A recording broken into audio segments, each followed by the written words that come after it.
everybody, and everybody clap your hands. We lambda, lambda, lambda, and Omega move. And we've come here on stage tonight to do a show for you.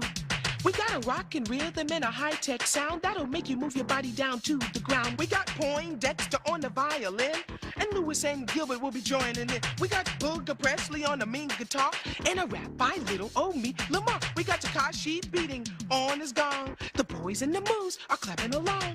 And just when you thought you seen it all, along comes a lambda 4-foot tall. So Worms will come on out here on the floor, so we can work our bodies like never before. Break.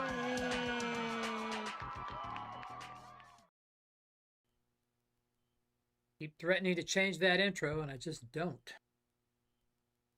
Happy Friday to all. Now, whereas my thingy, there it is.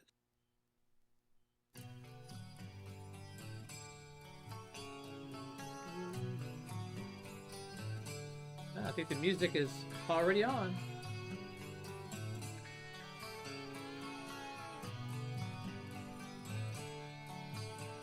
There you go. The music too loud, too soft? Inquiring minds want to know. But I know you'll be back for more. I don't get tired of it, but you know. And the game will go on as it was. Nothing's changed. We know when we're closer to love.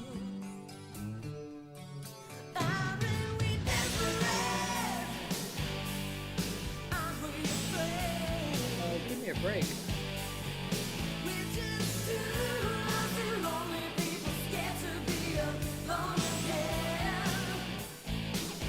Cool.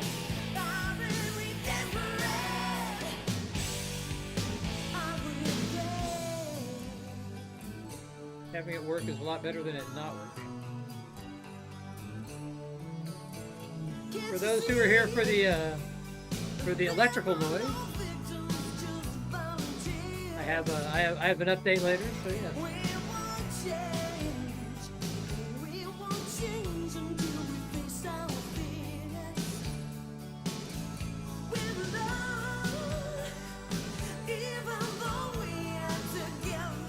Requests are being inputted via the chat, like always.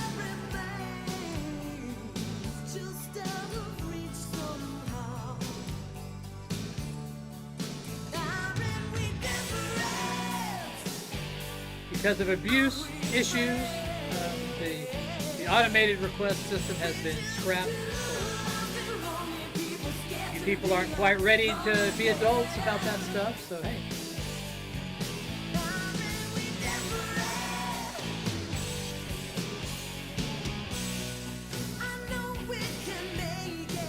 Update what? Oh.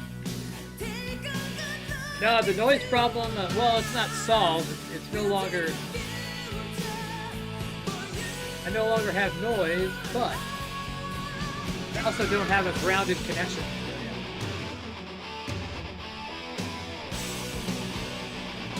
Not that I think that really matters in this case, because it is protected from surge.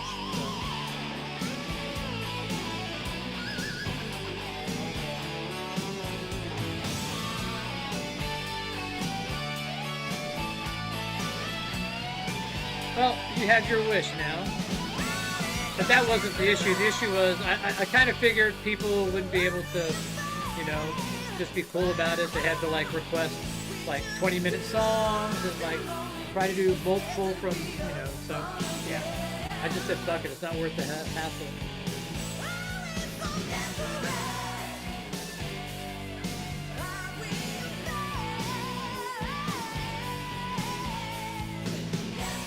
If you are going to request something, it helps if you put like REQ in front of the whatever your request is. That way I can search for it.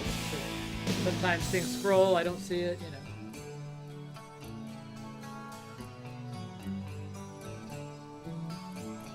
So for you people that were following the protocol of the automated request system, I apologize, but you know your fellow people could not be cool about it. So that's what it is. It wasn't a glitch. It was the fact that people tried to abuse the system over and over, and you know, I don't want to have to program myself for people being dickheads. So that's not the way I like to do things. I'm not going to do extra work because some people can't fucking follow the rules and be cool about shit, you know? That's the way I feel about it, you know? That was actually a good request. So, yeah.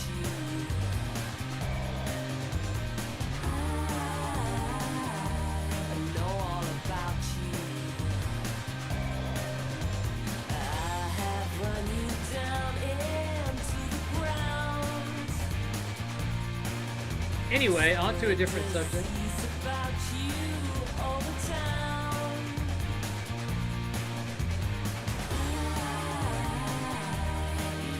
So the power thing, so I ended up getting a plug that didn't have a ground piece on it. I don't know what you call that. And the 3-prong became a 2-prong. So I had one laying around. And I thought, oh, fuck it. I plugged it in, all of a sudden everything went quiet. So obviously there's a ground situation here, but I'm not going to worry about it.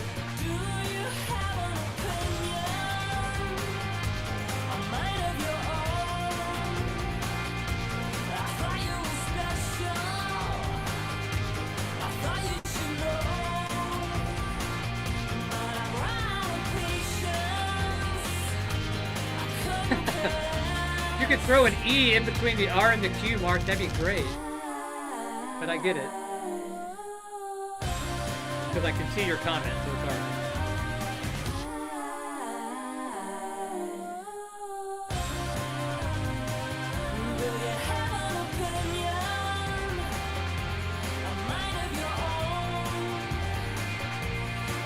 Besides that, hope everyone's doing well. It's starting to warm up here. I don't even know what the rest of the country's weather is like. I haven't even looked. Ignorant on y'all's weather.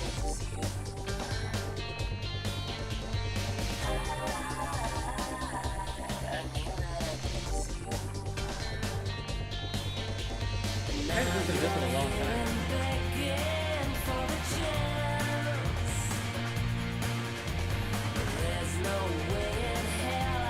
What's up, Scotty?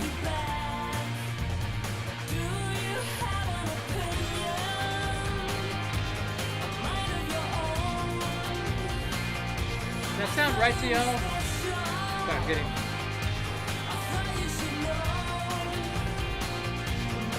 Hey, what's up, Darren? How was lovely Canada today? This evening.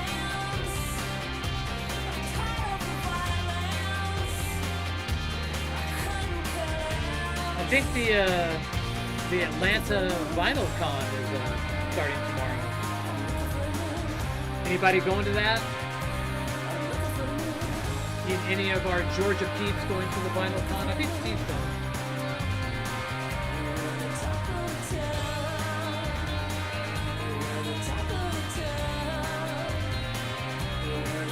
Yeah, I think Steve's going. But if any of you guys coming, might be in the area. Still wavering about going to the Los Angeles Vinyl Con.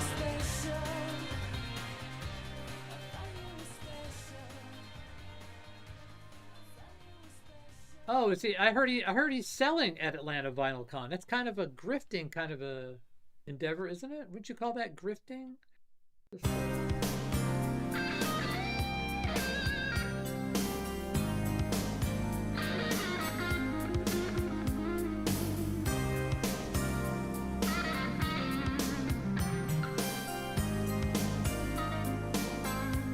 This 45 was up there that last Tuesday, and tonight it's in the system. This is basically, I think, a journey with Jimmy Barnes singing, who was the singer in 𝐁𝐫𝐴𝐽, I think.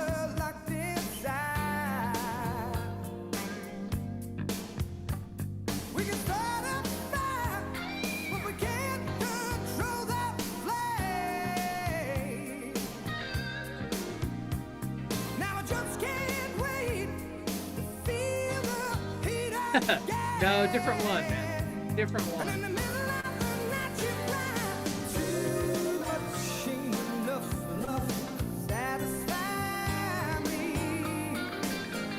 is one slick, friction sounding production.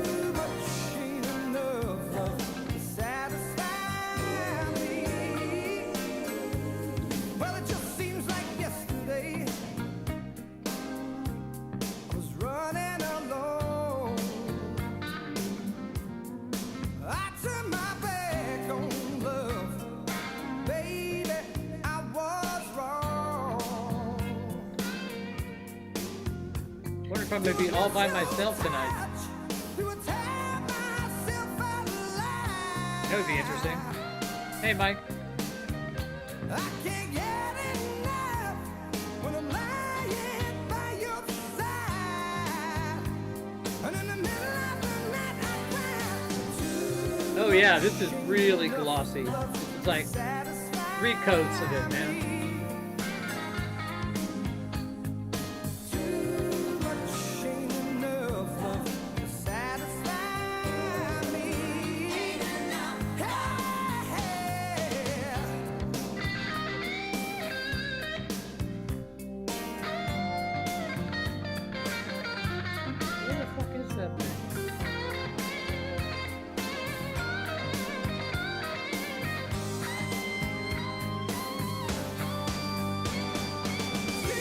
Sometimes I can't find, man, Windows 11 is different. Am I having, I don't know if I am or not. I haven't decided yet. I may let it ride for a week.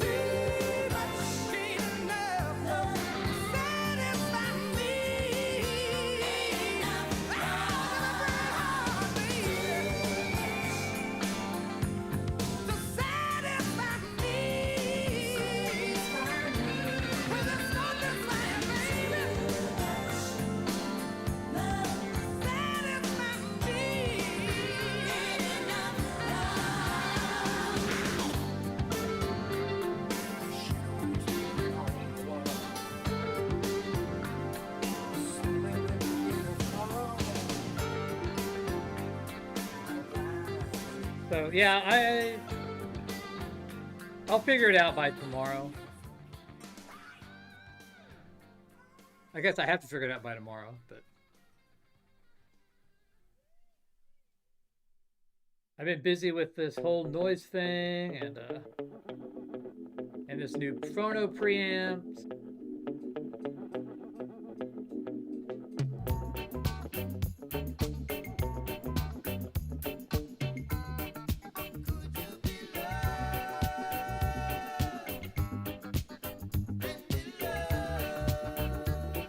So I got this reissue, which is the Bob Marley, of course. So I did 𝐸𝐴 earlier in the week, and then I just did this one. So 𝐸𝐴 I thought sounded great. This one, I think the tapes might be a little problematic. There's some spots in it where there's like a lot of like hash and stuff. So I'm thinking it might be the tape. So I could be wrong. I'm not an expert, but when I look at that thing, when I look at the spectral display and I listen to it, it kind of sounds like maybe the tape might be fucked up as opposed to vinyl noise. So yeah.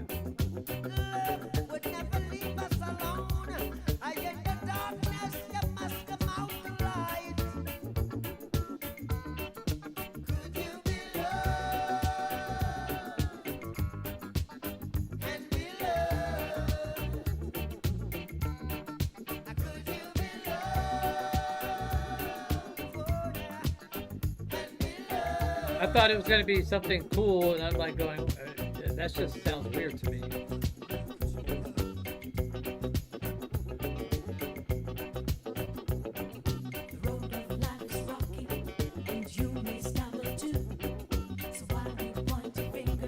What?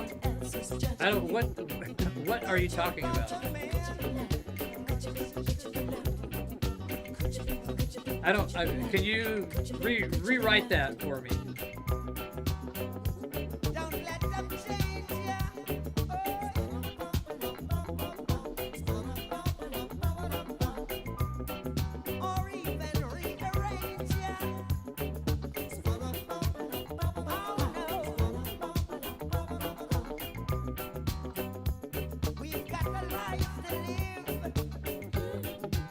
I don't have a ton of it, so I would have to have original sent to me. I did rip one of those no empathies today. That's a pretty short.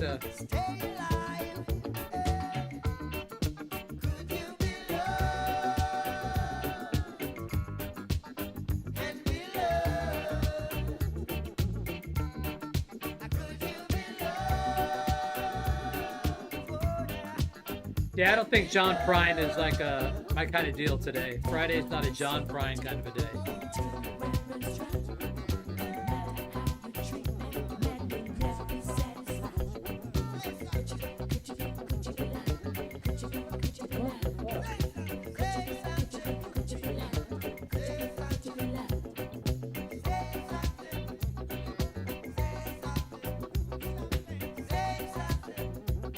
Never buy 75% keyboards. What are 75% keyboards?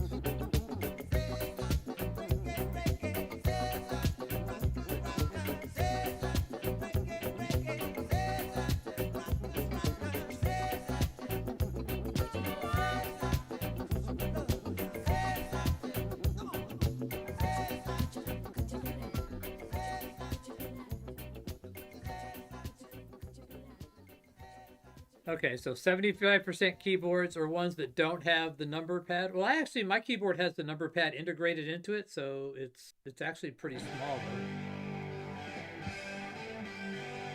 I still hunt and peck, man. I'm a fast hunt and pecker pretty much, man. But, I mean, I never could, type without looking.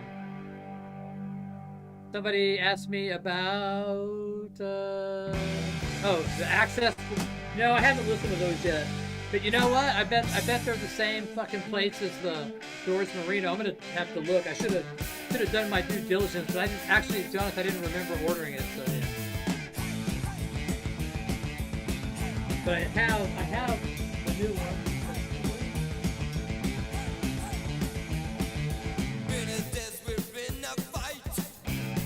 Somewhere.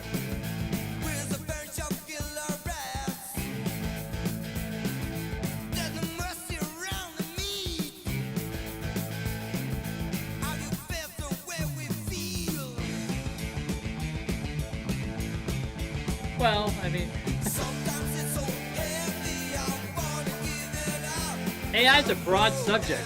I mean, I've used AI to help me with programming stuff that I would have taken me weeks to do.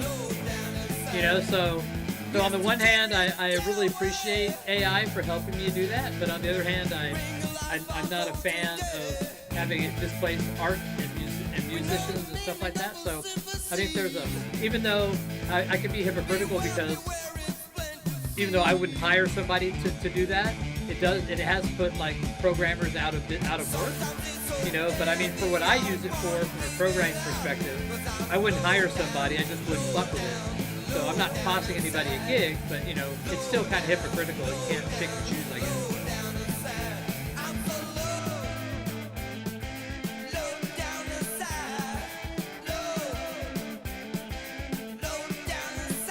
I thought about that, but I'm inherently just fucking not motivated, man. I'm just like, it's like pulling teeth to get people to participate, and at the end of the day, if I don't get some sort of validation or some sort of response, it's like, why waste my time, Mark doesn't usually come on Fridays, and I don't know where John is. I don't know where anybody is, so. At least I can play whatever I want, I guess. I can, although I could play what I want anyway. I try to be equal.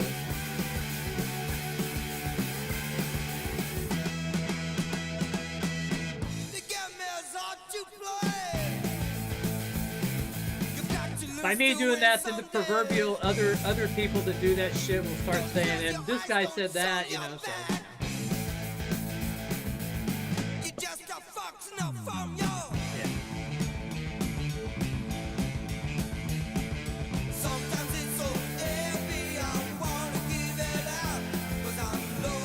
Somebody has to keep the data centers of 𝐾𝐽 AI infrastructure up and running until the robots are built.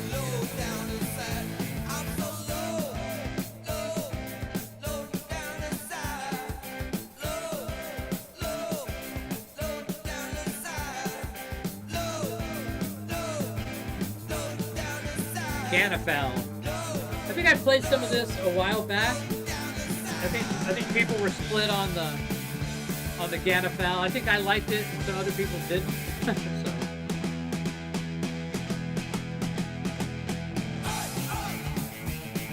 I think 𝐿𝐿𝐼 is only producing. I don't think 𝐿𝐿𝐼 is actually playing on it. I heard something where he said, "I will never play, you know, on a Van Halen record, replacing Eddie Van Halen." I think these are older songs that he's trying to. These are older songs that he's trying to help to produce. Alex, they're looking for a singer, from what I understand, someone who's age appropriate, quote unquote.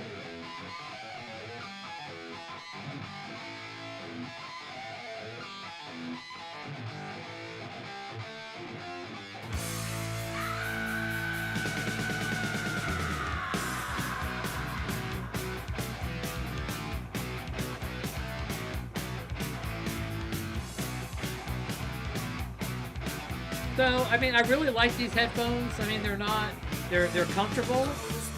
They're massive, and I look like, you know, I look like I'm trying, like the brother from fucking what I love. What about there's something about Mary? The guy that likes Brett Favre, but he had those massive headsets on. But the sound-wise, they were cheap. I think they're like $150. You know, they sound good. I don't have to like dampen anything. It's not bright. So.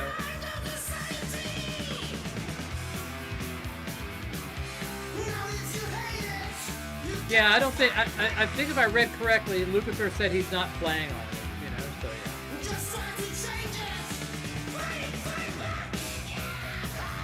I don't know why they don't get Wolfgang to sing. You know, he's got a good voice, but maybe he doesn't want to be involved in that kind of shit. He's got his own thing going. So.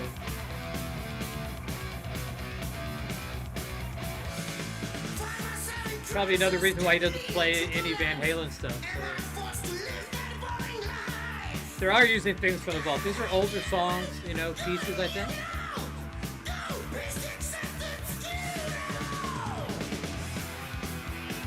I think most of the guitar is already there.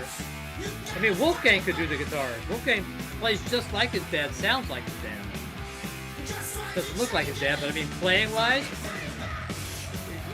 when he did that thing with that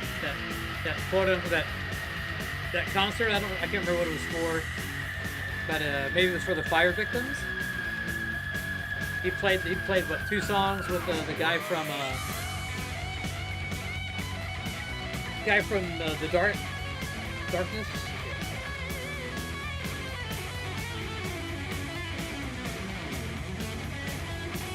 I don't have a problem with 𝐁𝐫𝐲, but I mean, Wolfgang is in the family and does play guitar. That's like saying, hey, Wolfgang, why don't you go replace 𝐁𝐫𝐲 in the Zappa tribute he does?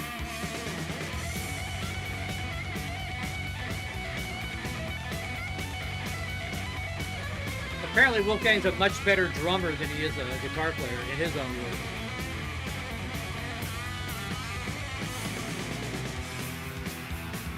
I think he probably could use some help in the songwriting realm. Because it doesn't matter how good of a player you are, man. If you don't have a song, then what's the point? Well, these people that on the internet that like can play like Eruption perfectly great, but can you write Eruption?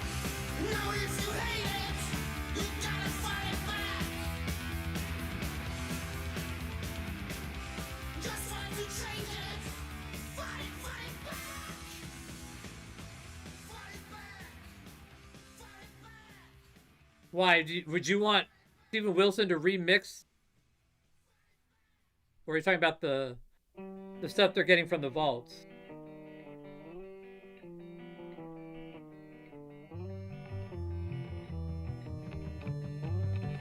I don't know what they're. I don't know if they want a lot of guest stars on this stuff.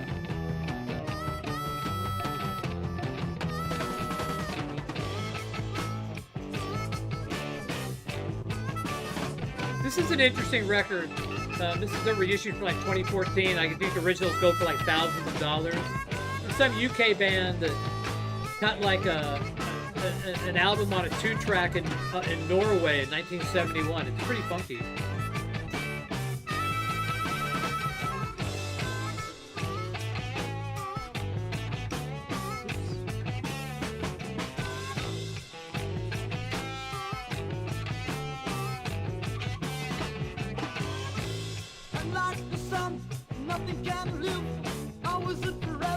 The feminization of males? Okay. Yeah, I believe that.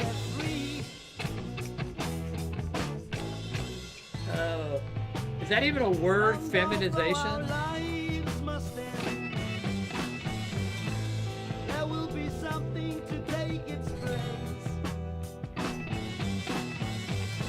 Whatever there is in my life after death, up in the darkness of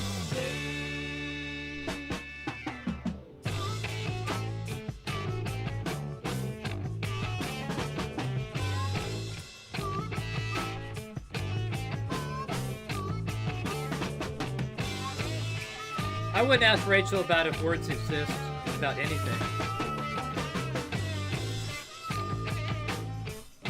You know, I'm looking at my closet and I don't think I have enough shoes. Maybe I think I need to go buy some shoes after this stream. These headphones are just making me scream to go buy a bunch of shoes. Let's go ask the internet about the feminization of males.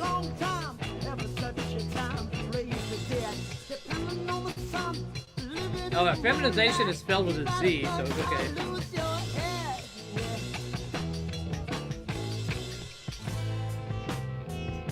and although our lives must end, there will be something to take its place.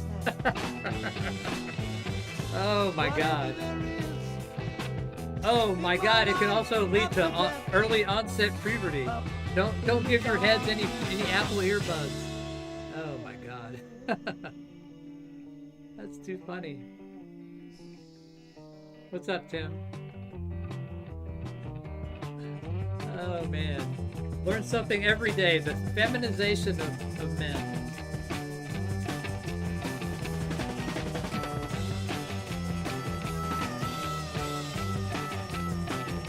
That is hilarious.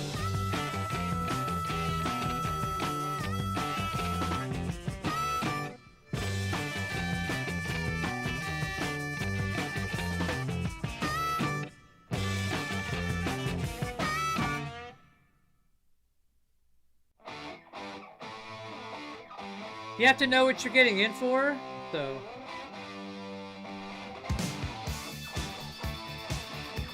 It's not a place if you want to talk about music or listen to music, that's for sure.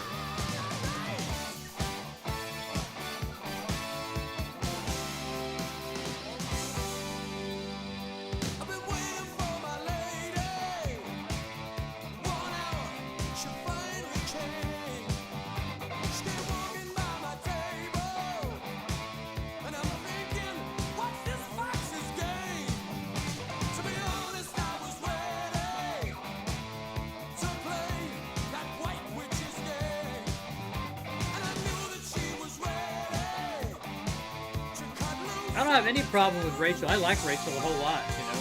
But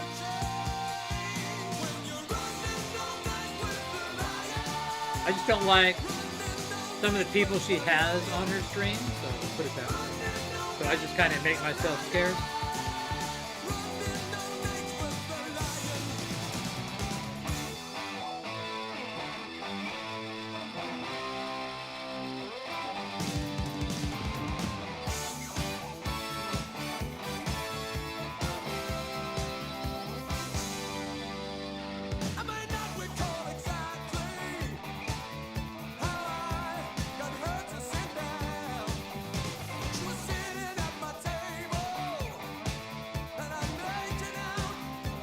Oh, I mean, the majority of the people who are on there are great, you know.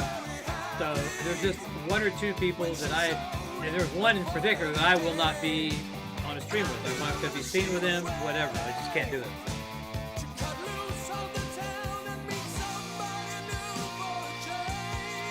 I've probably never heard an interview with Jack Osborne.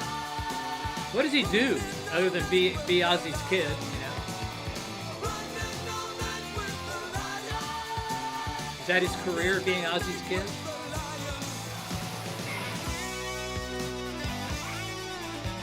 I know his sister looks fairly anorexic, and has had a lot of plastic surgery for such a young girl.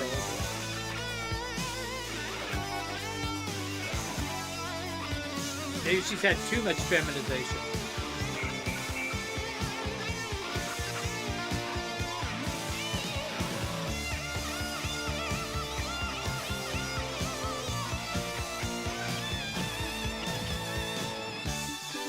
I'll tell you what, one thing about Rachel, as someone who is currently sitting here right now by himself trying to like figure out how to do this shit, she is really, really good at this.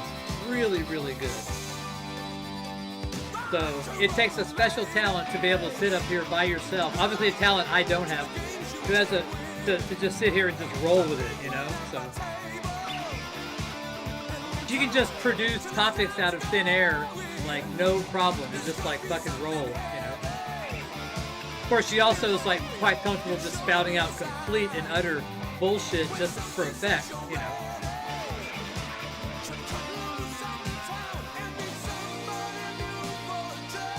I have no idea what that means. Microglossia? Macroglossia?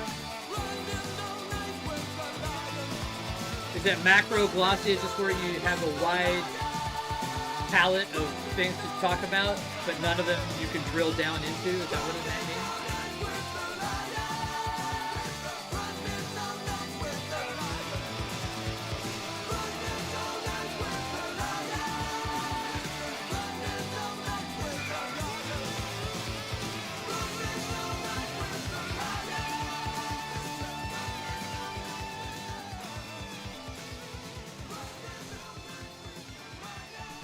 Okay, well, I don't know how that was close, but hey, thank you for for giving me a passing grade.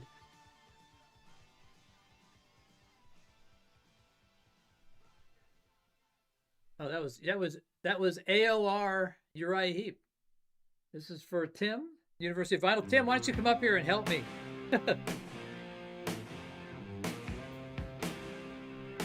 We can talk about your Steely Dan best choices and if I agree or not.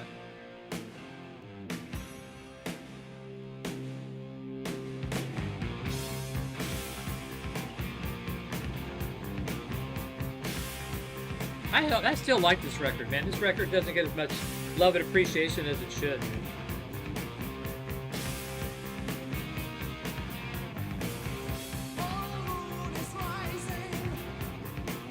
Yeah, but I can't really create a topic chart because I don't even know. I mean, it's like I don't know what other people are going to want to talk about, you know. So usually if I'm stuck by myself, if I did a stream by myself, I'd just have okay, let's talk about the best sounding versions of records.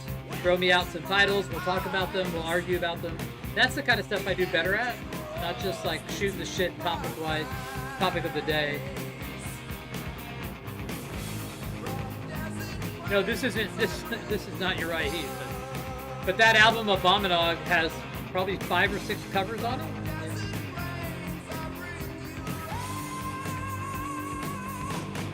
Yes, it's totally a cover band. Foreigner's a cover band.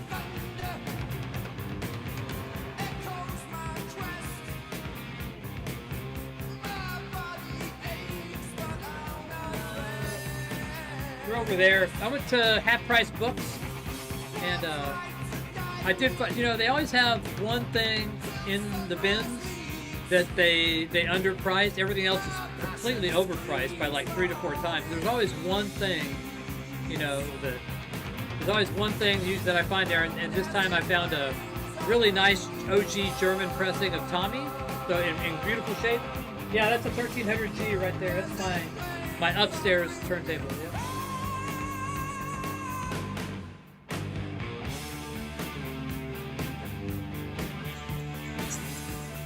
What's up? Howdy, sir. Thank you. Hello, hello. What's new in your world? Did you get a new camera? Did you get a new camera? No. Okay. It looks like you have like one of those like really expensive like mirrorless cameras. It's like only a 2K. What is this thing? An 𝐸. I don't know. Okay. Like you got a little Pinot action going? Is that a Chardonnay? A cab? Little red wine. You can't just say red wine. You have to give it a... I'm in California. I need to know. Is it a Pinot? It's a Costco Kirkwood Bordeaux. Okay. It's Not like that I drink wine. $14. It's really good. I'm trying to like kind of tamp down the bourbon a little bit. I'm on the red wine. Okay. Anyway. So I haven't watched much of your stream with Steve, but how did that go? The whole pressing. I figured you were going to do the REM, and did he do the Steely Dan, or is that how it worked? Well, the funny thing is, you know, he called me like, "Hey, we need to like kind of game plan this thing." It's like, okay, so am I going to do Steely Dan? You're going to do no, you're going to do both. I'm like, what? So we like. I was like very, very busy, and he was just like playing, you know, game show host. I had the whole catalog of REM and the whole catalog of Steely Dan, and we were like, anyway, it was fun. So tell me more about that Katie Lied that you talked about. So. All right. So there's a thread on the Hoffman forum. And the original Katie Lied, it was mastered at Ken Dunn. Ken Dunn, Columbia, Santa Maria, yeah. I've got a Santa Maria, but there's an outlier that has an AM in it. And so I've seen a master disc. I've seen master disc with AM, which was Love at First Sting by Scorpions was the first one that I remember seeing the master disc AM with the hand dashed AM in there. That's the first time I've seen it. So I've seen that. I actually still have the note here. Apparently, there's this guy, Bill, that he loves my channel and he emails me all the time. And what about this? What about that? Anyway, we actually figured out, or we tried to figure out, the actual mastering engineer at Ken Dunn emailed me, Rick Collins. I think he did Dreamboat Andy originally. He worked for Ken Dunn. He's like, oh, I love your video on Steely Dan. By the way, he gave me like a 12-paragraph email about behind the scenes with Walter Becker. It was really cool. And I went back to him and said, hey, there's this one pressing that has AM in it. What is that? What is that? And he didn't know. He couldn't remember. Anyway, this guy Bill was like, well, I found a John Barleycorn Traffic album, and it has the same AM in it, and it's credited on Discogs, Audio Matrix Plating Facility. Like, anyway, we think that's the best sounding OG that you can find. That's weird that it was, because is the AM stamped or etched? It's etched. It's like a little script AM. And all the other ones are like, CSM or Santa Maria. And anyway, I don't want to like hijack this stream and talk about Steely Dan all night. Well, it was just me by myself, so it could be, it's like I'm. Where's the regular crew? I have no idea. So. Yeah, I got back from dinner and kind of turned this on. It's like, oh, well, maybe I'll jump up for a little while. Yeah. So. See, people are appreciating the Steely Dan talk. So. Oh, good. There's Mr. Bandy. Yes. We got to get George Borden. I know he's probably busy, but I missed his Sunday night. Well, was he competing with you? I don't know, but I missed him. He'll do a random one occasionally. There's so many people that people go, oh man, somebody was streaming. I said, I don't care. It's like if Mazzy was streaming right now, I don't think most of my people would go because I don't have the Mazzy people. So Right. So. No, there's an audience for everything. Yeah, so. Oh, thank you, Peyton Rojas. So I did get I did get the most expensive piece of audio hardware I ever purchased in my life. So So I have a phono preamp that I bought from England.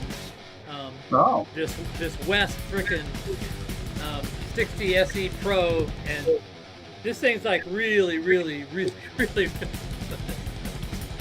good. So I haven't had a solid state preamp in my system since 2012. So, Wow. so I was like absolutely. I mean, I wasn't looking to replace like you get out of the tube thing, but I mean, yeah. You've always had those kind of little niche, little tube phono stages, haven't you? Well, I had the budgie for a long time. Budgie, and yeah. I had the Eastern Electric Minimax. I've had a Manley Chinook, and then I've had a Manley Oasis, also. So, and I've tried all the Robes, and so I mean, I got the buzz. I got the buzz figured out. So, but Good. But yeah, so I had noise in this room. So I had bought a smaller West Chrono Free used this year just because I wanted to hear what one sounded like and have a solid state system just to see what it sounded like. And so I really liked the sound of it, and I was like, oh man, So I started emailing the guy that builds them in England. Right. And super nice guy. He's an engineer, and he actually has the same tone arm as I have the linear arm, and he knows the guy in England that made mine. He said, oh yeah, Vic's a good friend of mine. So we started talking. And he goes, hey, if you want, I've got a unit coming in from Germany that was used at an audio show. I'll give you like a reviewer's deal, a dealer's deal, and I'll get it. I'll put it on the bench and like guarantee it sounds just like new. And I said, okay, so send it to me. I've had it for a week, and yeah, this thing's fucking really, really, really, really good. Nice. You've been in Jim Record Collector News' little outbuilding, haven't you? Yeah, a couple of times. Yeah, he's got a lot of. What is that one? He had like a really cool. It's from the UK, EAR or something like that, but. Yeah, I think he's got an E. I don't know if it's an OG or a knockoff. He's got one of those. Yeah. Yeah. He's got a Prima Luna. He's got a Prima Luna. Yeah. I think he had a deck player. I've got a backup turntable in here because my Nagioka, the stylus went bad, so I haven't decided what I'm doing there. I know you sent me that info. I haven't pulled the trigger on anything. Telling you, dude, if you can handle like a 0.3 millivolt looping coil, man, you're not gonna, for the price, you're not gonna get any better than that, man. Yeah, I hear you. The only thing was like, well, for what I'm running, you were telling me I'd have to get this step up transformer or whatever the hell it was, and it's like, oh, yeah. I don't know. Instead of like $500 or $750, it turned into like $1,500. I don't know. I haven't decided yet what to do. Oh, that's right, because you've got the Hagerman, right? Right. Yeah. But I thought I sent you that the Hagerman has that accessory that goes on it that allow you to do it. Yeah. So it's not that bad. My wife and I we're going to. At the end of April, we're going to go to Europe for 10 days, and putting money towards that. It's like, well, I've got this perfect direct drive vintage Sansui turntable that works great. So I've got like a Nagioka MP110 on it. It's fine for the time being. Priorities. So if you're going to Europe, just me talking, why wouldn't you go for like more than 10 days? Because I mean, it's so expensive to fly over there, man. It's like. Well, actually, I think it's almost close to 2 weeks, to be honest. But oh, okay. I know some people that go for like 4 days. Like, you're gonna fly all the way to England for 4 days? No, it's a good trip. Not you, but I know people that do that. No, that's ridiculous. Yeah. Well, and the other thing is, I know people that like, we're going to fly to Paris, and then we're going to go to Bologna, and we're going to go here for 2 days. No. We're going to France, and we're going to take the train to Switzerland. We're going to be in France for like 10 out of the 14 days we're there. So. Oh, that's fine. That's good. Yeah. I think it's crazy to like hop around and like 2 nights here, 2 nights there. You gotta like kind of try to blend in. Yeah, you know what? And nobody likes to, I don't like to pack every 2 days. It's like I gotta freaking pack my shit every 2 days. Yeah. Like we're gonna be in the south of France for like 4 days. We found a beautiful Airbnb, and it's pretty, you know, rent a car, and you get wine. You get really good wine there. we're actually gonna be 1 night in Burgundy area. A couple nights in Paris. I have never been to France. I've been to England, I've been to Italy, but I've never been to France or Germany. So in the late 90s into the early aughts, I worked in Europe for about 7 years. So I know it all over the place. It's fun. Has your wife been? She and I have been to. She's never been to France, but we took a vacation to. It was fun. I mean, we went to Scotland for a week, and that we only did London and Scotland. Another time we did Ireland. We honeymooned in Spain. We just had our 10th year anniversary last summer. So Congratulations! I got married late. Me too. Yeah. Oh, everything okay? That skiing, your wife had some kind of accident. Yeah, she's fine. Well, I mean, she's not fine, but I mean, yeah, that's fine. in the recovery phase. So yeah. Yeah. So you know, it's a lot of you know, I have to like do a lot more, but yeah. Yeah. Man, that whole avalanche shit was crazy. It's horrible. Oh yeah, that's right close to where I live. So yeah. Yeah, that's My brother had a skiing scholarship. He went to University of Nevada, Reno, so he skied all that shit all the time before he blew his knee out. Yeah, she was supposed to go to Whistler in Canada like next week. Oh wow. Then she was supposed to go to Vail because she's from Colorado. Oh cool. Okay. That's why I was there Thanksgiving. That's why you you head back occasionally. Yeah. We got to hook up sometime. Oh, for sure. I really did like that one record store, where the guy doesn't really care about if he makes any money. So you know. I need to get back. It just depends on where I am in my kind of working cycle, but occasionally, like if I'm going up to Breckenridge and Vail, I can always kind of backtrack, or on the way home, it's like, I'm going to drop into Denver for 2 hours and do some digging, and I haven't been able to do it lately. I was never forget walking into that store, and then he's like there DJing, you know, he's like playing all this stuff. He's like, and I go, hey dude, I got some pretty rare stuff out in my car as trade.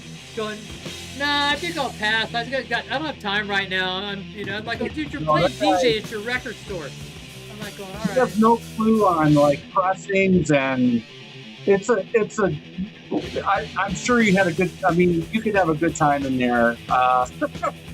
It's fun. I mean, they had a legit $3 bin, man. I mean, there were some legit records in that $3 bin. I found some gems back there. Me too. I spent like an hour and a half back there. I was on the floor, you know. Have you been to Crossroads in Portland? Yeah. Oh yeah, I spent 5 hours there. Hell of a time in there. Yeah.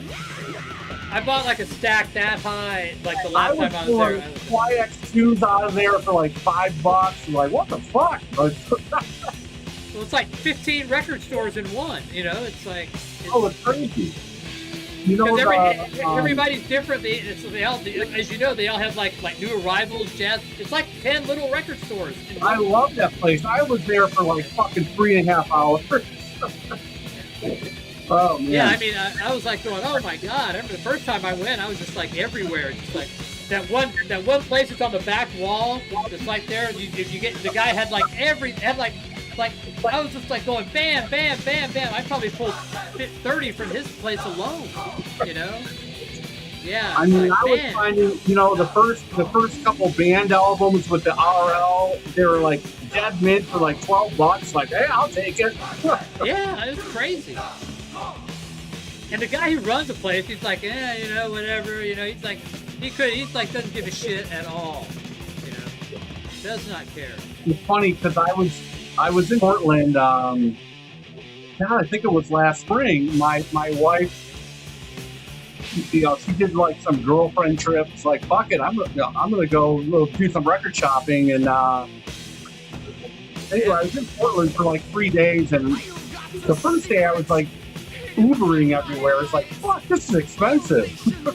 And so I figured out I had an Airbnb. It's like, okay, I mean, the bus is right here, and I took the bus for $2. It was a 20-minute drive, and dumped me off a block from that place. And it's like I was in heaven.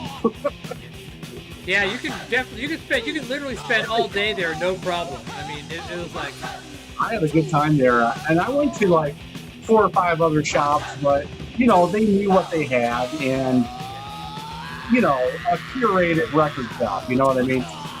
yeah, that one place that's mean to Jim, Mississippi Records. I went there and I didn't like it either. It's all new stuff, and I wasn't impressed with that at all. I didn't. What was the one? Tomorrow Record? I can't remember. I found some good stuff there, but There was a couple places I went and I found stuff. There was a couple places. Little Axe is a good place. Yeah, I went there with Mazzy and everybody. We all went there. Okay, yeah. Mazzy and Harry and yeah. Hey, Carl. I've heard about Tiger Records. Yeah.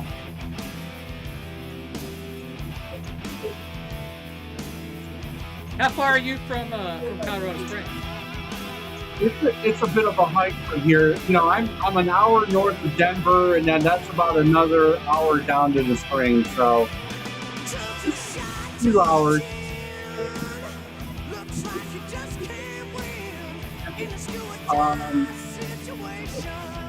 Number. Oh, somebody was talking about they were thinking about moving here, and I commented on it. One of Matthew's friends, that one dude, mixtape, lost mixtape. I can't remember his name. Mazzy has too many friends. I can't keep up with that shit. Yeah. I can't keep up with his content. It's just crazy. I mean, Hang on. Sorry, somebody. So who got a bad diagnosis? Bandy, I'm getting ready to. I'm almost ready to drop my penultimate 𝐿X2 video. It's going to be long. What happened to Darren? Sorry, I don't understand. Yeah, I'm no not problem. following the chat here. Oh shit.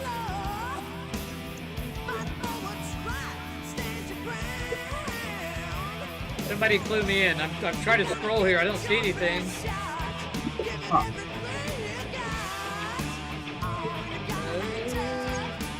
Yeah, we were talking about Recollect Records right downtown Denver. Okay, so it wasn't something serious. Okay. That's good.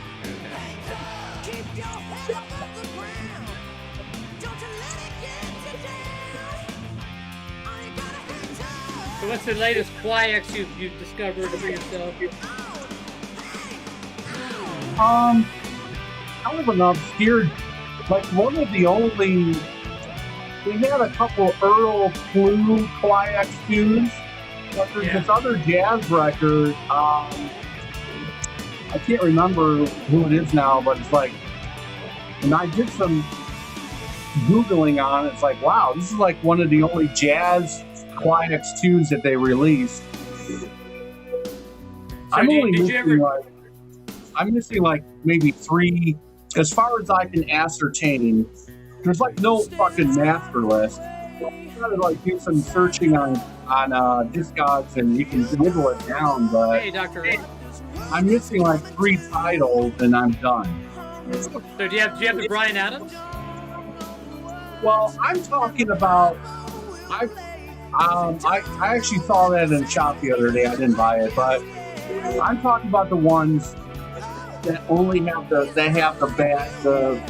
hype on it. Quiet, hype on it? not It says like, quiet? you know. Yeah. They're all promos. They were all done at Sheffield Labs, and most of them were pressed at Airlines. That's what I'm discovering, or figuring out. Talk about a nerd exercise. So how many YX2 promos did you have? Oh, cool. Hey, Channel Guy, that's my hometown is the top in Michigan. Awesome.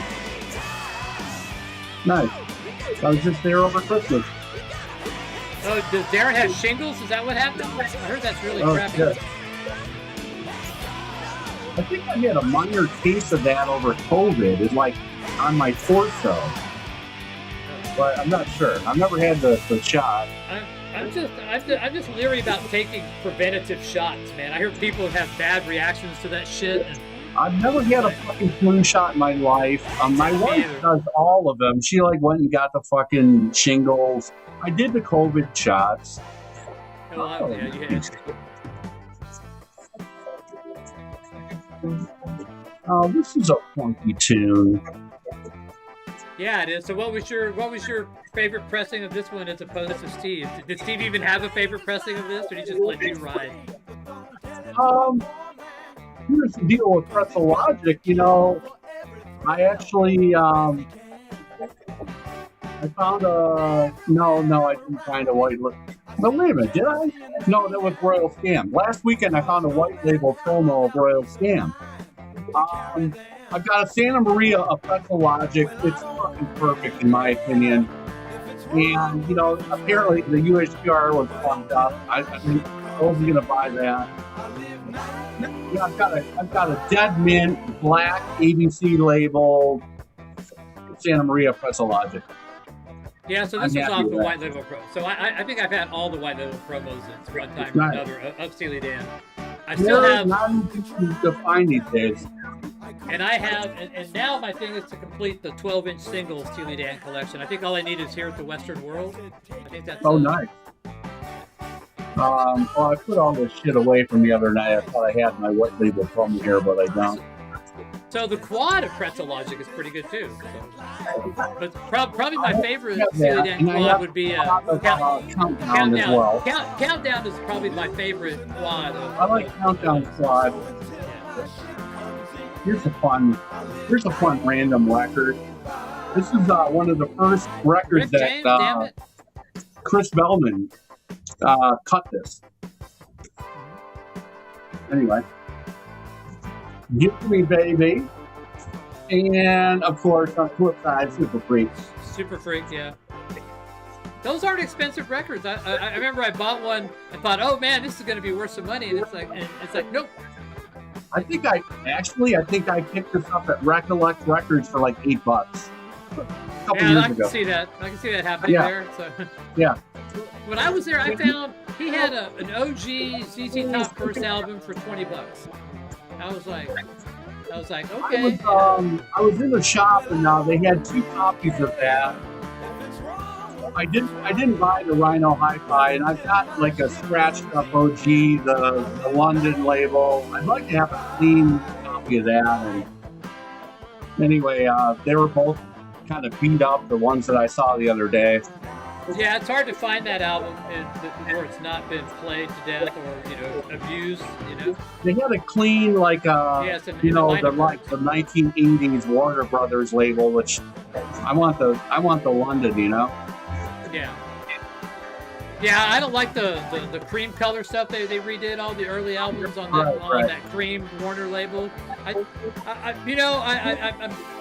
I'm just shitting on them when I know if I probably listen to one, it'll probably sound amazing, and I'll be like, oh, this is so good. Because I've had to walk back all fucking record club pressings are crap. Because I found some record club pressings that are really, really good. So that was one thing I mentioned on the stream. The Fables of the Reconstruction. I finally found the club translucent. Yeah. That's kind of rare, there's like certain records that I always, when I'm at a record store, I'll put them up to the light, and they're looking at me like, "What are you doing?" I'm like, you don't need to know what I'm doing. So yeah. Right.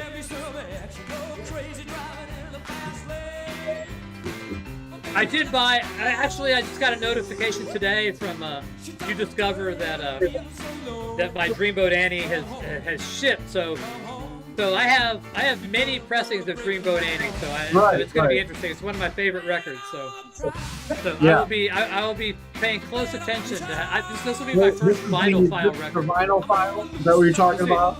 Yes. I haven't bought any of those yet. So this will be my first one. I haven't either. I'm thinking about, well, I was gonna buy the Velvet Underground. It was like sold out, but I think it's been re-upped. I'm not sure. If it would have been a mono, I'd be all over it. But, Well, that's what Jefferson says. He's like, well, the best way to hear this is mono, and blah blah blah. I really like the Friday Music Dreamboat Annie. I've said it's my favorite pressing. At least it was like the last time I listened. So we'll find out. But I really, really like that. But like I said, I said, I'll pony up for that one. I've been laying off the Rhino hi-fis too. I haven't been. Yeah. I bought the Funhouse and I just got Funhouse. I haven't heard it yet. I've heard it. It sounds good, but I haven't compared it to an original. So I need to just pull that out and just do that. I think I have like an early '80s of Funhouse, and it sounded. That record is. It's not an audiophile record. Yeah.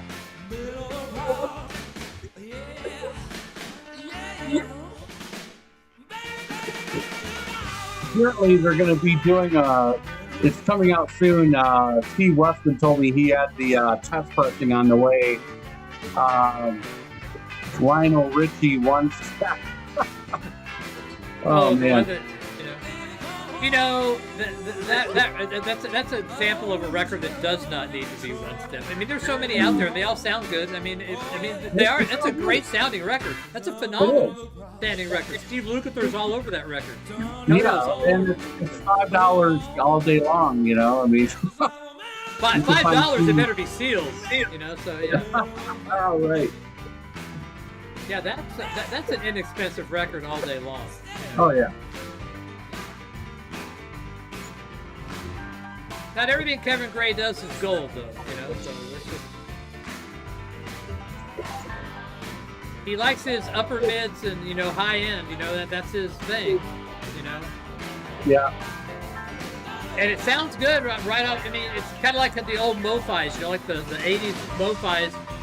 That were bright. They sound really fucking awesome the first time you heard them. About 10 minutes later, you're like going. This isn't so cool anymore. About 20 minutes later, you're like going, man, I got a headache. Some of them can be like kind of a sugar high, for sure. Yeah, you sit there, and as soon as you hear it, it's exciting. You're like going, oh, wow, I've never heard the sizzle before. And then it becomes sizzle, You're like going, okay, Right.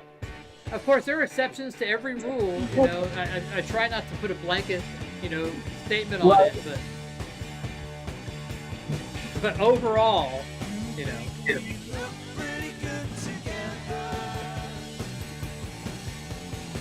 This is a fun one. This was about a month ago, Patrick. I'm in two different shops, and it's like, oh shit. And beautiful white label. And literally like a week later, there it is. Like, fuck, here's another one. Wow. Both of these are like under $20. You're not even in LA. Like, what the hell? The funny thing is, the one shop, I'm in the CDs and it's like, oh wow, white label promo Candio. And then I found a white label promo for Shake It Up. And I'm like, kind of like, okay, someone dropped off a collection, some old DJ or some shit. It's like, okay, what's logical here? So I go to D for Dire Straits. Yep, 2 white label promo 12-inch singles. I left them there, but it was funny. Those 12-inch singles, man, sounds phenomenal, man. That one I played on. I just did that Walk of Life that I bought from your auction. Man, it sounds great. Yeah, there's some stuff here. I remember I was listening to that stuff. I'm like, going, wow. Yeah. I love Alan Parsons. That's another band that I like a whole lot. Jim got twins. Yeah, I was like, what the fuck? You don't find these white label promos very often. It's like in the same week. Wow. Yeah, that's pretty. Yeah, at different stores. 2 different stores. Like, what the fuck? One was like $9 and the other one was like $17. Like, I'm not gonna let this stay there. Hey, so one thing that I find interesting. Somebody sent me a bunch of records to rip. So, but here's one. This is one.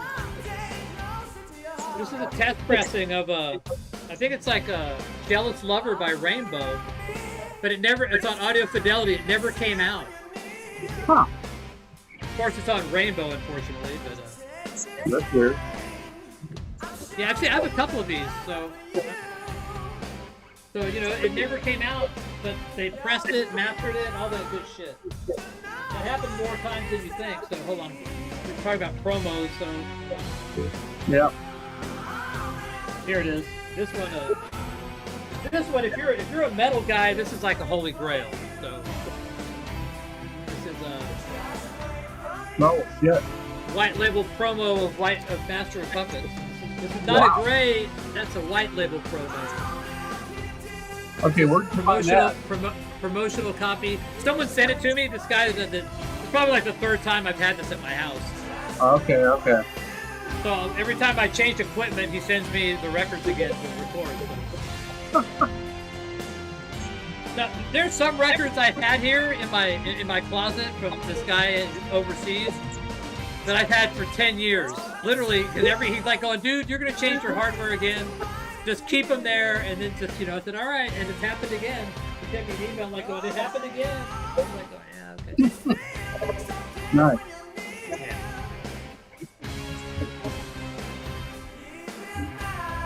Meat spit. Hey, Corey.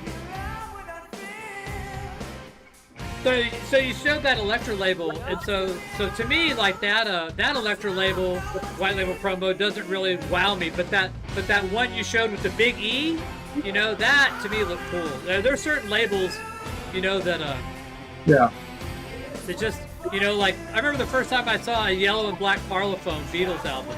Oh yeah. The feeling of when I opened it and saw that label, I mean, that label is just like iconic to me, just like the UK Plum, you know, the actual that label, you know, I'd seen Yes Fragile, you know, growing up, like I had all the US copies and those, and then when I first got like the Yes album in the UK Plum, I remember opening it and seeing one for the first time and like going, wow, that is so cool. It made it a better record already. You know, right. I found a really beat up Led Zeppelin 2 UK Plum, but it was cool looking, but it was trash. Those sound pretty good, you know. I mean, they're a different presentation. Those do not sound bad. Yeah. And they sometimes press using the older plates, you know, on those. So even up through when they changed over to the K series, you know, they sometimes had the same matrix. Right. And everyone's like, well, what are they talking about? So this is not the typical Friday conversation. So, and I'm okay with that. I mean, I can talk this shit all day long. So, you know. I found another white label promo recently. Okay, let me ask you this. So let me pull this. This guy was a really good singer. Too bad he died early.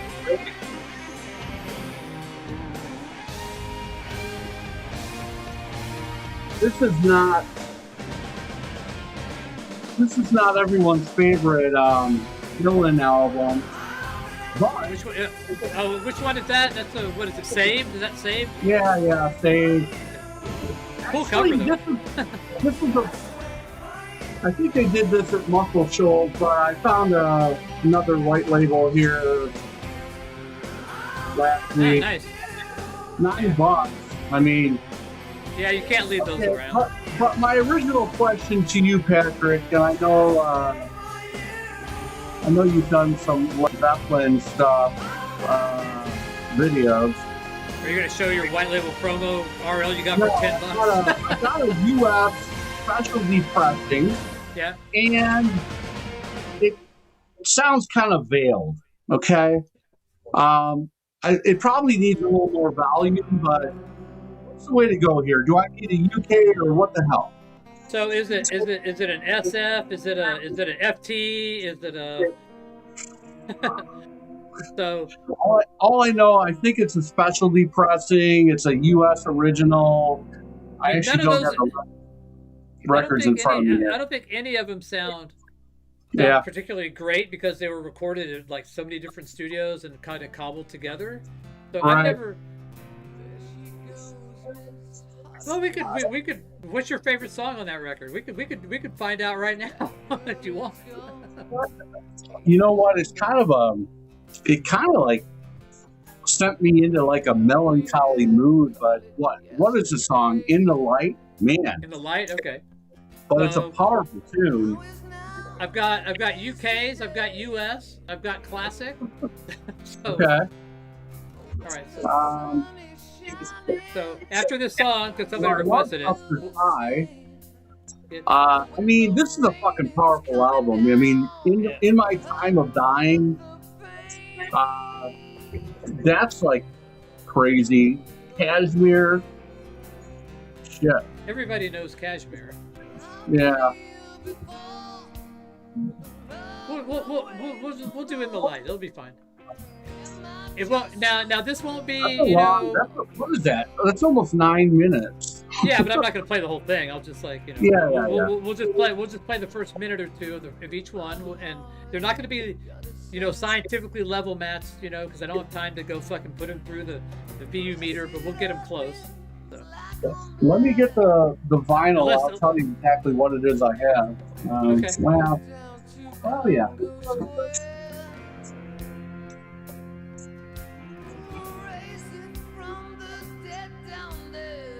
So we'll have a live, unofficial shootout right here.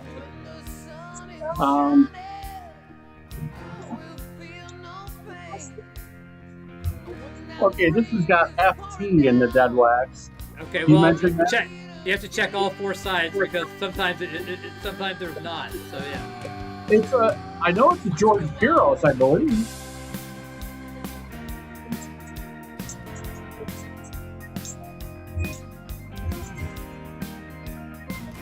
Well, here's HT on the other side. Yeah, I've seen that pressing. I can't remember what HT is the pressing plant, right? I guess. I don't know. Is it on the label -8 instead of MO, like is it -HT? Oh, no.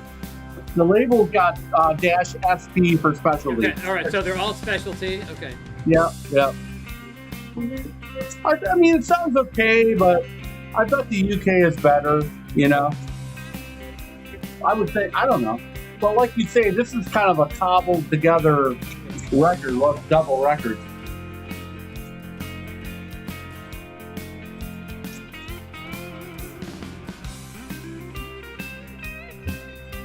These guys were a lot bluesier than they get credit for. Yeah, I imagine it really fucked them up.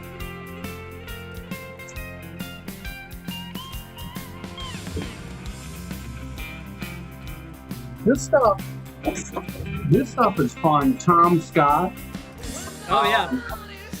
Another dude. I mean, look at the price tag. This was $3. White label promo. Boom. Is that with the LA Express? Is it LA Express his? Is it his LA Express? I don't think this was with the LA Express, but you name it, they're on here. I mean, Chuck Rainey on bass, Richard T, electric piano, Steve Gadd. I mean, fucking, this is really good stuff. Oh yeah, that whole 70s era. fusion type Yeah. stuff. Yeah. I have a Tom Scott Streamlines. It's like the last one that I probably listened to. That was Tom Scott. Right. I remember that. I like that one. All right, take me out. Yeah, okay, sorry. Didn't mean to give you those. Yeah, it's kind of hard when you look up. You go, oh, wait a minute, man. What am I doing? Why am I so big? Make me small. Holy shit! I guess I need to show the records. All right, so sorry whoever requested this, but I'm. Who was a shadow of his former self? Huh. Oh, Jack Russell after the fire. Oh, yeah. Okay. All right. Let's get this set up here.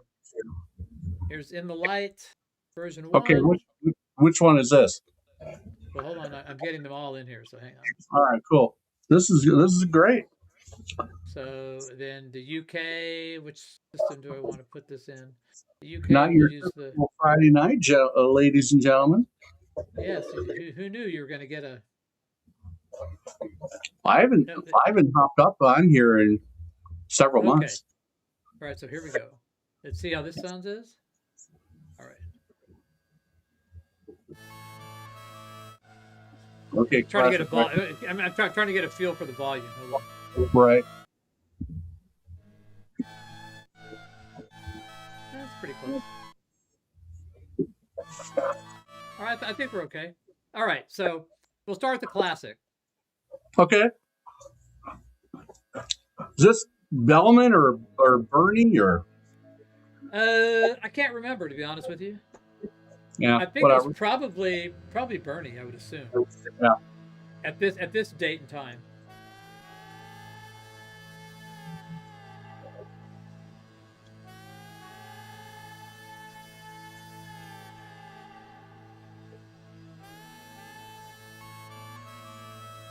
Although I might want to pick out a place in the song where it starts to get a little bit intense. Yeah. It's a pretty intense song. Yeah.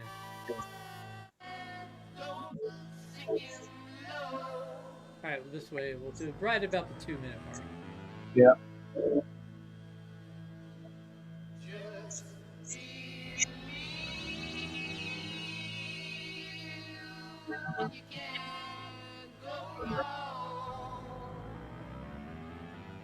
Okay, this is the classic records version.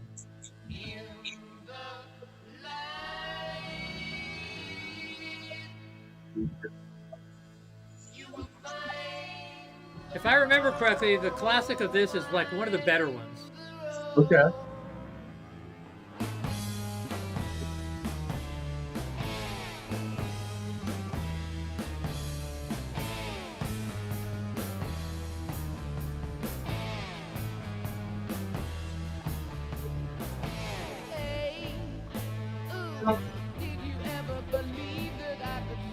I don't think they repressed these.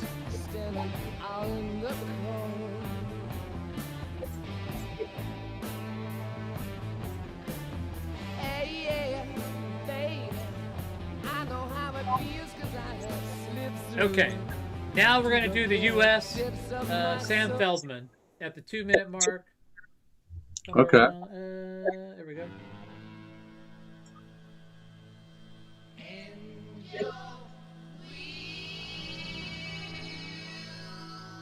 See the pan?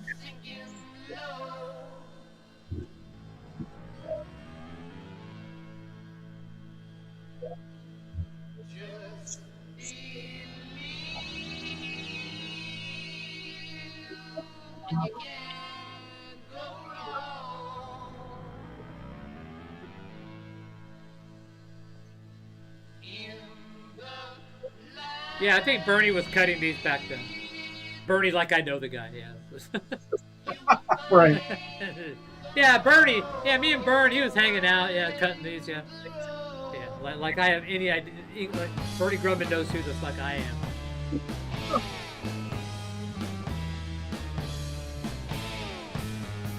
So the classic is a lot thicker than and a lot. This sounds a little more bright. Yeah. Oh yeah, for sure. Hey Nick. everything's more up front on this, way more up front on this. Everything else was kind of in the back on the classic. So let's go right back to the classic here. We'll go back to the classic. Here we go.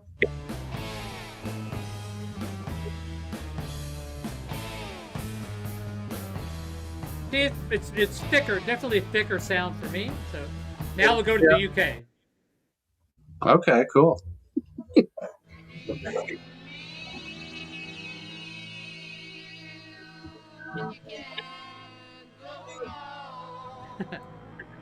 What's up, Nick? Was this Porky or anybody? No, no, nobody of note that I can recall. Okay, okay. I don't care what sounds more audiophile. I care what sounds better. Yeah.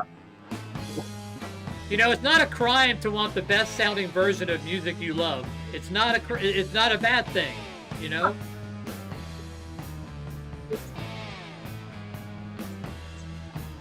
This kind of has a balance between the two, so. Yeah.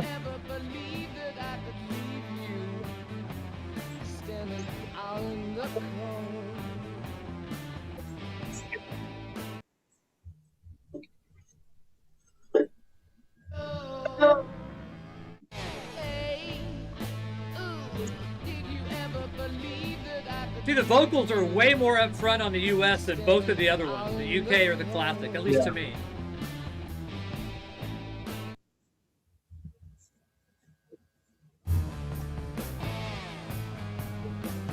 The low end on the classic is definitely more prevalent, way more prevalent.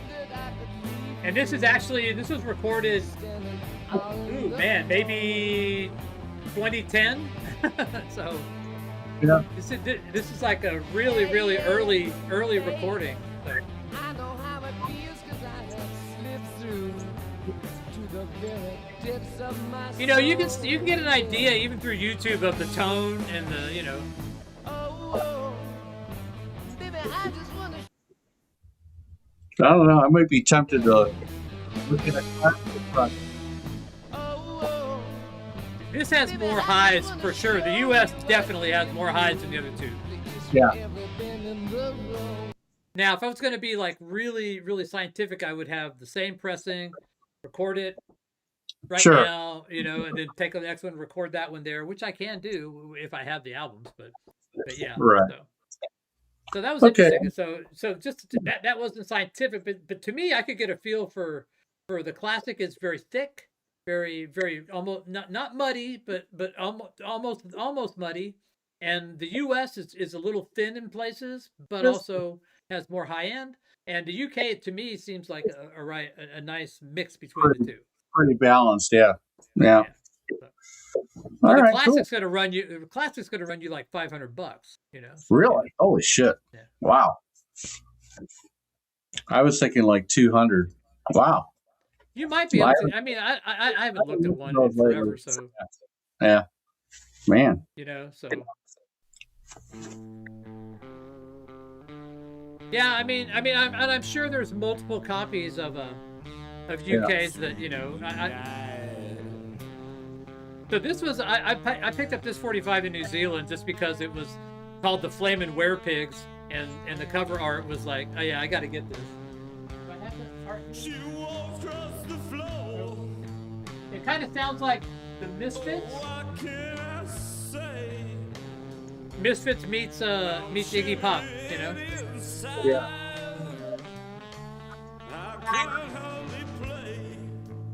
So what does a classic? Let's find out what a classic Physical Graffiti goes for.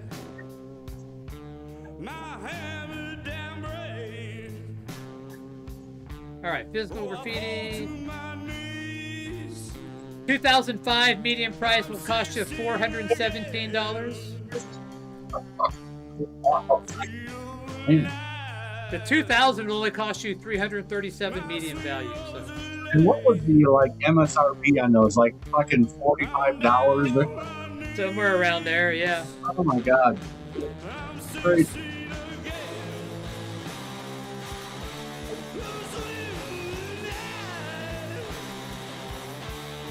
These guys are definitely like listen to the Misfits and the Stooges. Yeah. Yeah, I think I paid like 50 cents for this in New Zealand. So. I mean, they're just a local band, you know. It's not worth anything, you know. But I'll never see another copy of the Flamin' Werepigs, you know, other than theirs. You know, I'm not going to say I paid more than that for a record. I paid $1,000 for my Odyssey and Oracle. I sold it for more than I paid for it, but I did pay $1,000 for it. I'd be more inclined to well, the fucking thing now with this guy and the whole tariff bullshit and buying from the UK, it's like, you know, yeah, it's a real crapshoot. I try to find a UK of that. Yeah, if I need I don't see. That's one record that I see a crap ton of like U.S. pressings, and I do see some Germans occasionally, and I haven't never written a German. So. Okay. So I can't speak on that. I'm just looking at my list. I'm like going, I haven't done German. German is always a decent option. Yeah, I mean, they have great vinyl, you know? Yeah. Oh, good God, no. Oh, hell no. So I've had many people tell me to do those, and I get upset, and they get upset, and sometimes we don't speak for a while. So, you know, I don't appreciate people demanding me do something with my own free time. You know, it's like, you need to do this. You need to take pictures of the album covers. And I'm like, no, I don't. So, I do not. It would be. I mean, if I would have done that, it would be really pretty cool because I've had lots of different pressings. If I had taken the time to do that, it would have been like pretty. A whole nother server for. It would have been pretty amazing, man. I'm looking at this, you know, because I've got like 1, 2, 3, 4, 5, maybe 15 physical graffitis, you know. Wow. I just chose like I've got like 1, 2, 3, 4, 5, 6, 7 UKs, you know, different. You know, they're not all different pressings, but you know, probably a couple, or at least 3 of them are. You know? Crazy. So yes, it would. Everything that I remember is here, and I used to have a much better memory. I'm still pretty good, but you know, not like it used to be.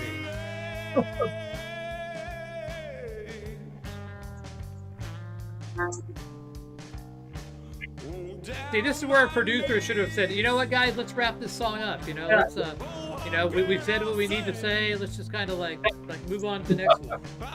You know.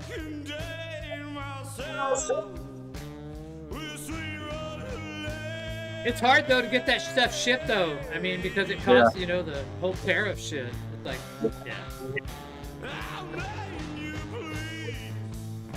So when are you heading over to Europe? We're gonna go the end of April. So did you buy your tickets, your plane tickets early, or? Yeah, we did. We kind of locked that in. We got a pretty good price. Denver to Paris. Round or direct, so yeah, for under, I think under $750 per person. That's a good deal. That's pretty good. I don't know. You know, you get to like the Google flights and you can kind of like track it and shit. And I just always wonder. I just always wonder if you know, if I would save money if I waited till like the last minute, you know, just like, okay, but then if you do, then you're fucked if you don't get know. You know, yeah.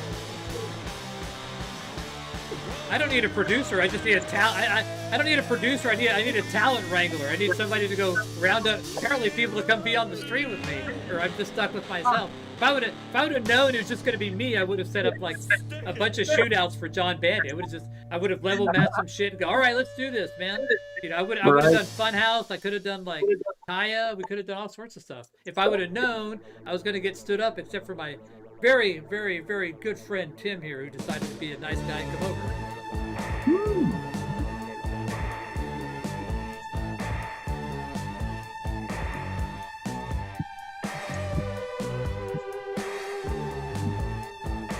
I always love the sound of this record. I'm going to put a request in the chat here. Now that we're on the new wave here.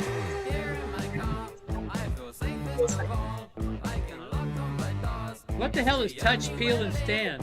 I don't even know what that is. Yeah, I don't think I have that.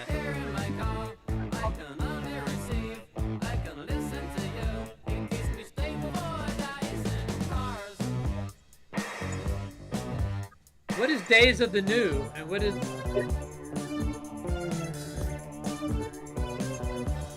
by Pink Floyd?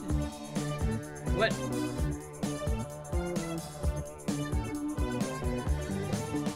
I'm thinking about it.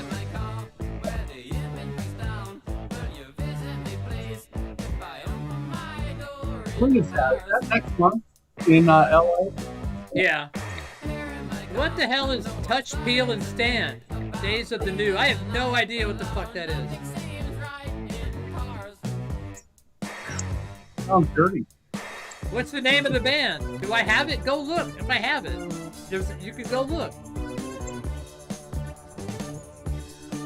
All right. What did you want, Tim? Something cool from Flock of Seagulls? Is that what you said? Yeah, Dealer's Choice. Okay. I love that band. I won't play the typical thing. So. Yeah, something different. Okay. Maybe off the second or third album. I like the song. Hold on, I like this song.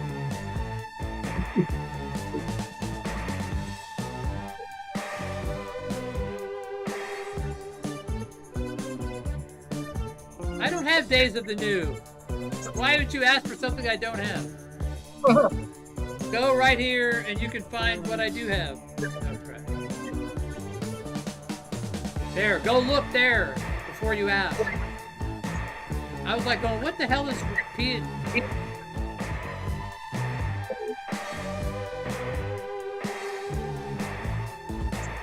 Well, I don't know who Days of the New are. I don't know I'm not omnipotent.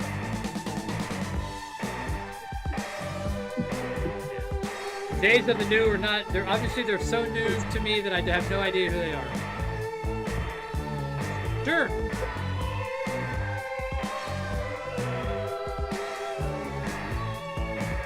Am I feeling all right? Right.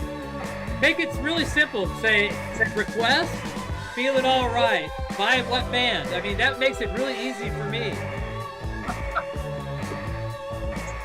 Just say, feeling all right? With a question mark? Request? It's like... Are you having an auction this weekend? I don't know. I haven't had a lot of time to get ready, although I have started been ripping some stuff in from my own collection to get rid of. So, right. So since I got this, since I'm never going to have a more expensive preamp than this one, it's like, okay. Yeah. Oxy Snorter. So. Huh. I can't imagine snorting like Oxy, whatever. Yeah. Ouch. Mm. That sounded like it would burn.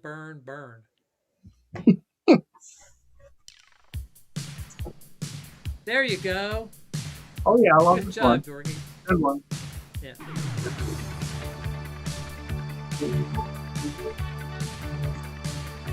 You don't have that out of time and by.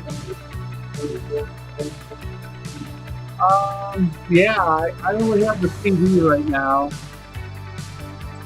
I would like to get the OG vinyl. Is that a hard one to get? I mean, there's like 15 records you want, and they're all $125 for the OG. You gotta pick and choose, and crazy. Oh yeah. Especially when you're going to France for 10 days. So yeah. My guitar gauntlet is everything is minimum $100 and $400. It's like, fuck. The funny thing is, occasionally you get some rando, it's like $120 record. It's listed for $40. Like, wait a minute. How many reviews does he have? Well, and then there's a guy, I've had this happen to me, where somebody, has a Nimbus Pepper and puts it up for $500, and it's like, yeah, you just go, oh my God, then you take a step back and go, oh, wait a minute, this guy has no reviews. But I had a guy that had 25 reviews, and they were all positive, but it was still a scam. I bought the record, got it here. It was like two 12-inch singles, dance singles, you know. And so I was smart, and I filmed me getting the package and opening it. Like, you know, this is me opening it for the first time. It's sealed, you know. I got my money back, but yeah, it was really, really. I just bought a. It's like an early '60s Blue Note jazz record, and actually it was a early '70s repress.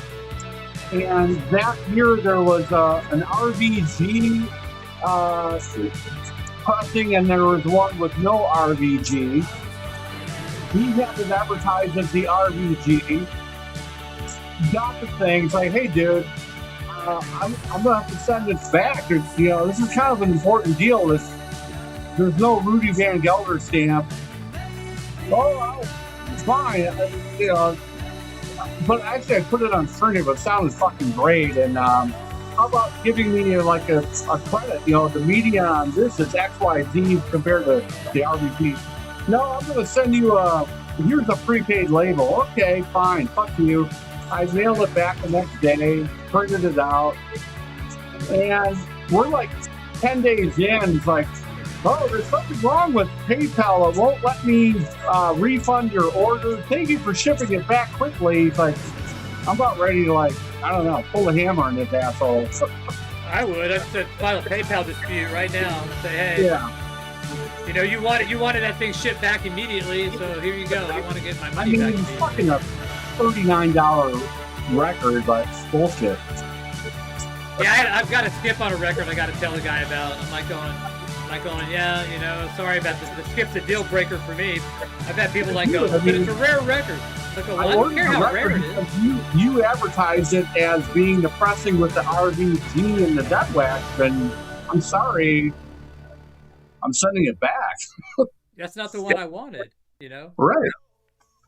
Usually what I'll do if I'm curious, I'll buy it now but not finish the payment, and I'll send a note to the guy and go, hey, is this you know the one is this have this etched in there? Is that exactly what it is? And then I'll pay for it after he responds. It's like, okay, now I'll pay for it. Okay, that's yeah.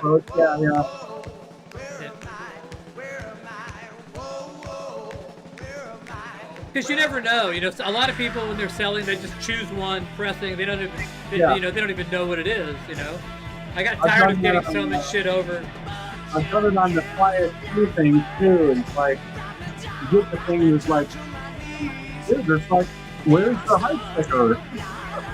And then you go, oh yeah, this is that pressing. Yeah, send me the money. Yeah, that's exactly what you asked for. Oh yeah, that's all there. And you go, dude, that's not what I wanted. Oh, you remember that conversation we had? No.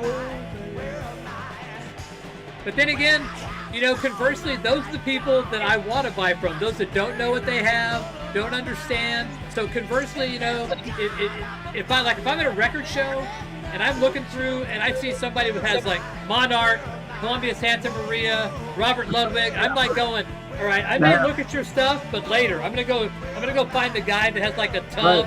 You know, a tub of fucking records that he got from his grandma. That's what I want to go for. All you guys that have the nice printout labels and all that shit, you're the last resort for me. Yeah. I was at a show 2 years ago, and there was this guy. He was maybe 40, and I think he was with his father, who was like 75. Yeah. And they had like fucking 8 boxes of records. $5 each, and there was like fucking gems in there. They had no clue.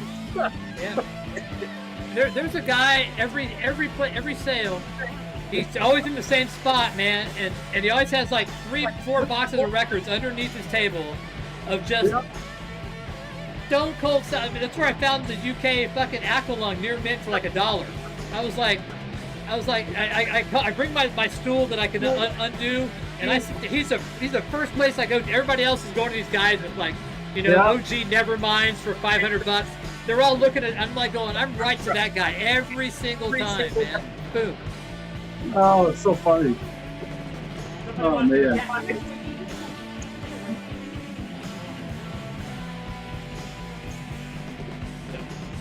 This is Squeaker. She's been sleeping. She's not a lap cat though. But she is an office cat. She stays up here with me. So, but she doesn't lay on my lap like Diva did. So. Do you have any pets, Tim? Are you gonna that you have to worry about on your trip? We have 2 Cocker Spaniels. So yeah, we're dog lovers. Are you gonna board them? You got somebody to come take care of? Oh yeah. I didn't hear that part. We have a kind of a girlfriend locally that two of us come and hang out or live in the house for as long as we're gone. Works out great. You don't have to put them in the kennel or any bullshit like that. So we just talked about physical graffiti and having a lot of options. I have 22 different rips of fucking moving pictures. 22. That told me the best is the German Dutch. thing. No, the Dutch RL is really really good. We'll do that one. But yeah, I mean I have 22 different rips I've done of that. I found a super clean, just standard RL master disc a couple years, and the cover was clean too, which is weird. Yeah, I mean that record's getting high price now. So yeah. I tell you what, the only rock record I've seen in the last year is Grace Under Pressure. Not even signals or. It's weird. I've had just random, visits to stores. I mean, what's weird now is that Power Windows is more expensive here than Fly By Night. Wow. Yep.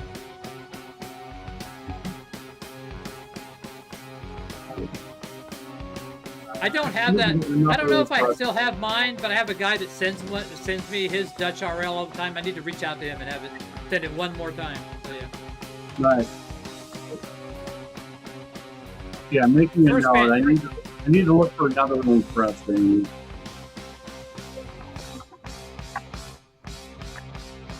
A lot of people confuse the UK because UK's got the same blue Phillips label, whatever I think it is. Right.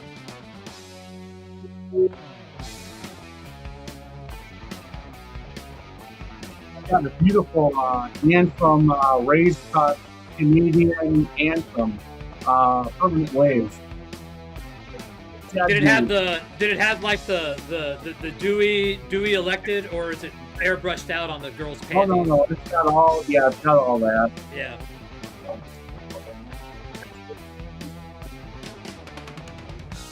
Dorky, you should send me your Dutch then. If you have the Dutch, you can send it to me that way.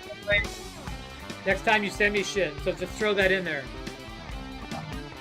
I still gotta get, it's gonna be a while before I get through those 𝐿 man. That just is a painful listen for me, man. And Alex is sending me all this Brazilian shit, like a fucking stack of OG Brazilian stuff. That's a hard listen too, man.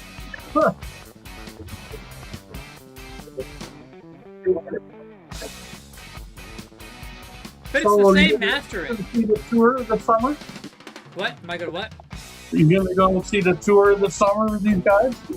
Well, Tubar, who comes onto my stream, I think his wife is actually connected to their touring, is involved. So apparently he got me on the friends and family list. I don't know what that means. I know that I can go see them at least one place. I might be able to go see them wherever I want. So if I get to go to one show, I'm gonna go to Toronto and see him in Toronto. Oh, nice. And that way I can meet Mark and Bobby Gass and the Canadian guys. So I'm in the email. Tell them to put me on the Denver list, dude. Yeah, so we'll see. So I need to get back with him, touch base with him on that. We haven't discussed anything since Cool. since the first of the year. But yeah, so I'm definitely gonna go. That should be interesting. How many nights are they doing in Denver? Nice. Are they doing any in Denver? Yeah, I think they're doing at least one, maybe 2 nights. At Red Rocks? I can't remember. I think it's August. Where are they playing? Ball Arena, the basketball stadium. You know, seeing Rush at Red Rocks would be like freaking amazing. Oh, yeah. That would be like, yeah. That would be cool, yeah. I saw Eric Johnson there, and I saw Tedeschi Trucks there. They were really good. I've only been to a handful of concerts there, but yeah. We usually try to go once a year. We didn't go this past year. We've seen a bunch of people there. What was the last show you saw there? My wife kind of skews, like we've seen LCD Sound System there. Okay. 𝐏𝐿CO, we saw 𝐏𝐿CO. Slater Kinney. I don't know. I saw Petty with Joe Cocker opening in like 2010. That was an amazing show. That was awesome. My brother and I were there, and we were in the front, like reserve section, like the 15th row. It was great. Nice. Yeah. So Rush played Red Rocks on the Vapor Trails tour? Wow. I would have liked to have seen that. Yeah.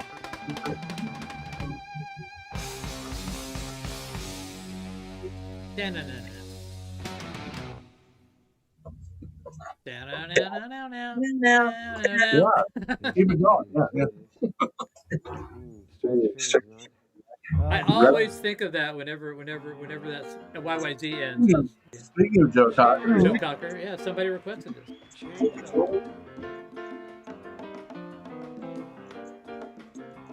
Yeah, Red Rocks is amazing.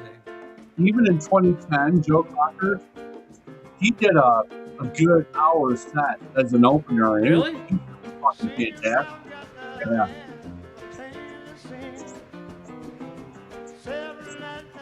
Is he still alive or is he dead now? He's dead.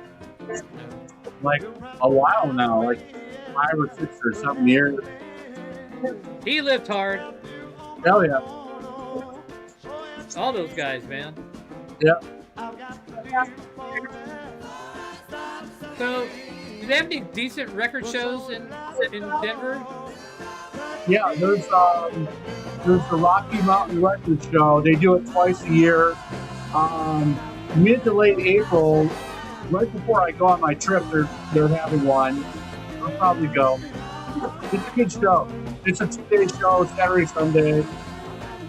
Yeah, I've never been to a show there. It's big. It's quite big. And it's called the Rocky Mountain? Rocky Mountain Record Show. It's on Broadway in this old building that's like a 3-story deal, and there's like 80, maybe 100 vendors. It's good. Oh, really? Yeah, it's a big one. Twice a year. I was surprised that the Portland show was good. The Seattle show was good. Yeah. But the Portland show was real good. I mean, that was yeah. No way. Really? I'd lost hope on those records. So, looks like you owe me $30 again.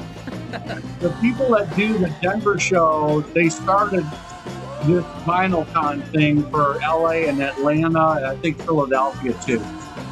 I'm pretty sure I'm gonna go to the LA one. I'll probably drive down. That would be fun. Yeah, I think quite a few people are going. That's what, mid-March? Yeah, I think so.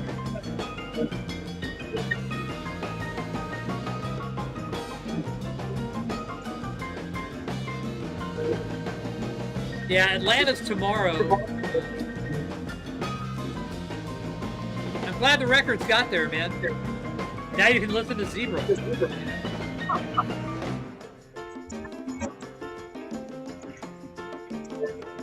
So who else gonna go? So I think Mazzy's going to LA, Rob's there, Jim's there. Who else is going? Probably Vinyl Piper. Oh yeah, Vinyl Piper will be there. I haven't met him, so I mean,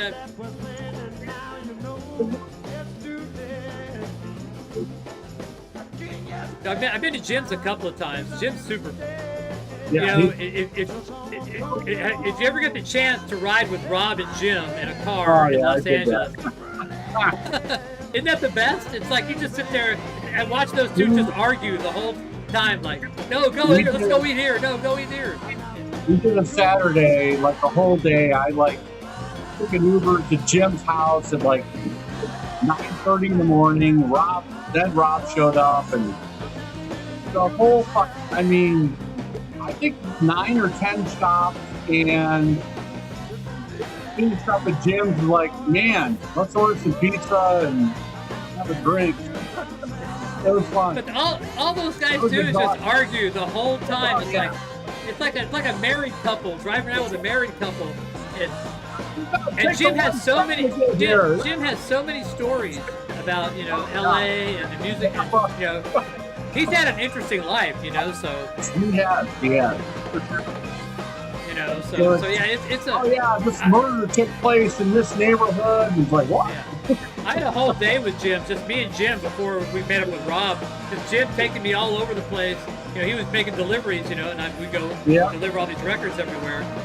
But no, did he take you to that place, the guy that has no prices on his records, the real asshole old guy? No, but I went to a place in Las Vegas that's like that. Well, this guy's trying to sell his business for like $5 million. That's that famous place in Melrose. Yeah.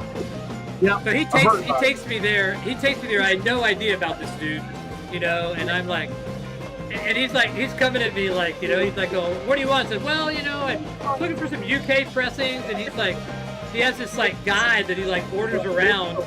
Take me in the back, you know, and he's like on these ladders. I'm like going, he can barely get on the ladder. He's like 100 years old. I'm like going, dude, let me get on the ladder. No, I can't let you on the ladder. They can't let you on the ladder. I'm like, it was, and then I finally just found a record just to get the fuck out of there. So I found this Brinsley Schwartz record. And so I go up there. I said, how much? He goes, $20. I'm like, inside, I'm like going, I'm not going to pay $20 for this thing. I'll give you $5, you know. And Jim's looking at me like, don't fuck this up, dude.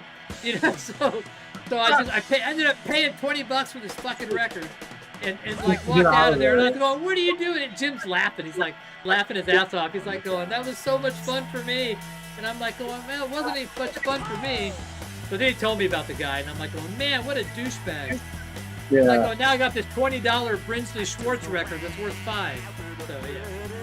He says apparently he does that to everybody. Takes them to that fucking place whenever he can. So yeah. I heard he's a real weirdo. Yeah. Any place that doesn't have prices on their records, I'm like, that's not a good place to be. No. For sure. Not a good place to be. So this is a Rhino reissue of Funhouse. Okay.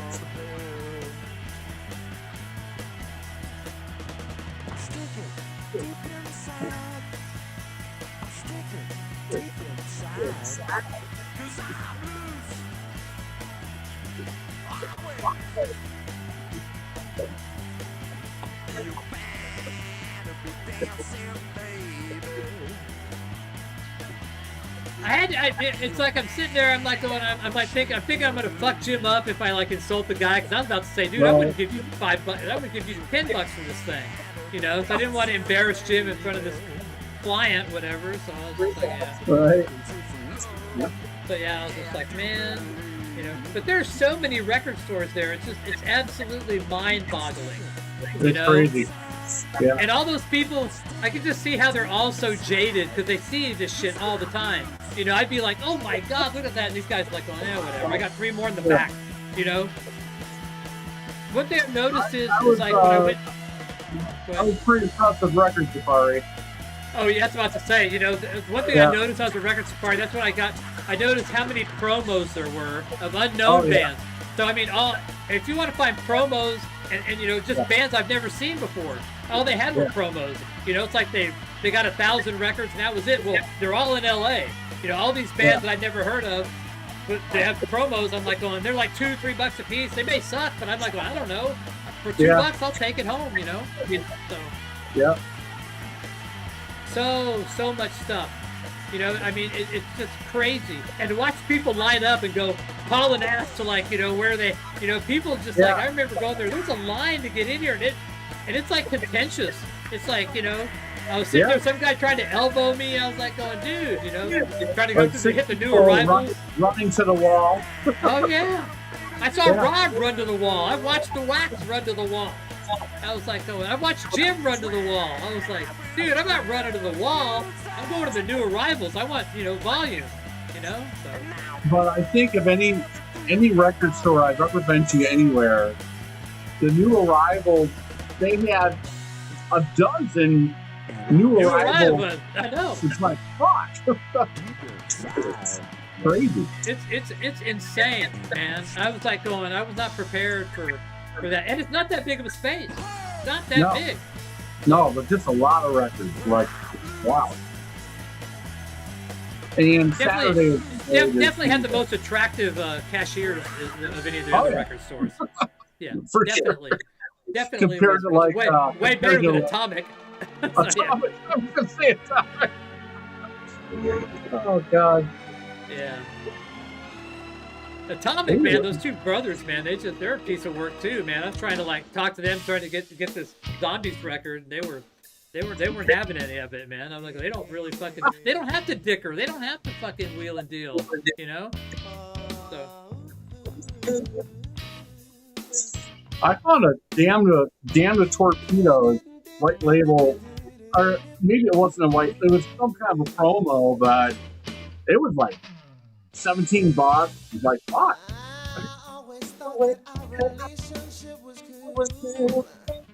Yeah, I mean, they've got, like I said, that stuff's nothing to them, you know? Yeah. I mean, like I said, it's almost like they're just jaded by it. Yeah. It's like I've seen, those guys at Atomic have seen everything. They've been there for like 40 fucking years. It's like, they've seen it all. It's like, they probably see a Butcher cover and go, oh, cool, here's $300, see ya, you know? Yeah. You know, so I hope to not ever lose that kind of enthusiasm because I love to go out and dig for stuff, man. I absolutely.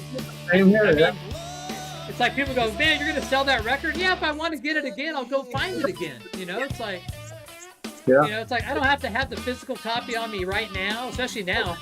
You know, I don't have to have it. You know, so I can go try to get another one if I ever had wanted to again. You know, so. You know.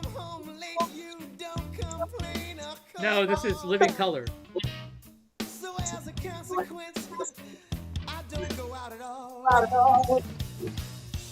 My friends are frightened. They don't know what's going on. So is Steve having a show tomorrow? Are you on it, or is it? Or... I'm not on it. No. I don't think so either. So I think it said top 5 albums from 10 bands or some shit like that. I don't know, man. I think he's running out of ideas for unique subject matter. So. Right.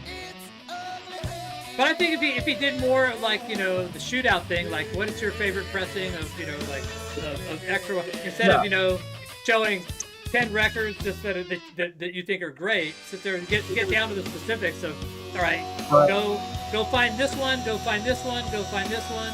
Like, go get the original UK Deep Purple Machine Head. Go get, you know, whatever, you know. Hey, Bobby G. Laser focus, yeah.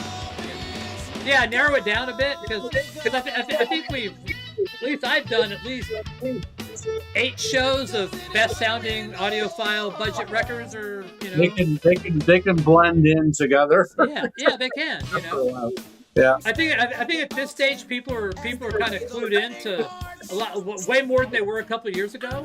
You know, and now, you know, the average person is more into the dead wax stuff and looking up that shit. So I think getting that granular is okay. Like a couple of years ago, you got that granular people like going, what are you talking about?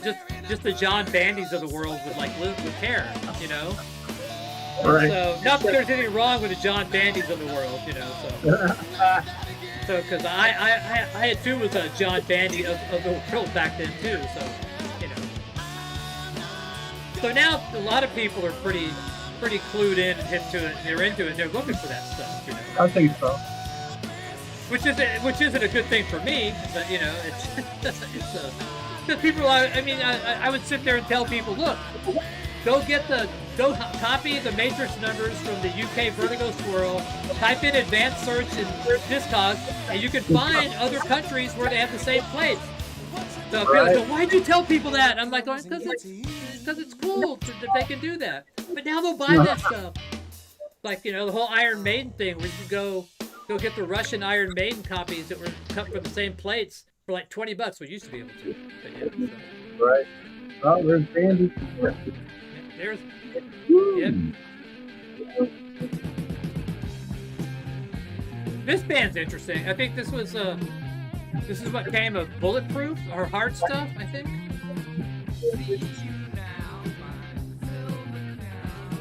It is. Who is it? No, this is what came of that band Jerusalem that was produced by Ian Gillan in like '72. Has like they're on Duran. Their records are like $500 now, but it's got the guy like the Knights Templar like on the cover. But yeah, this is what morphed into. They went nowhere, broke up, and formed this band Pussy. So they should have learned their first band didn't make it to maybe not name your band Pussy. I mean, it's like not going to get you, you know, into a lot of record stores.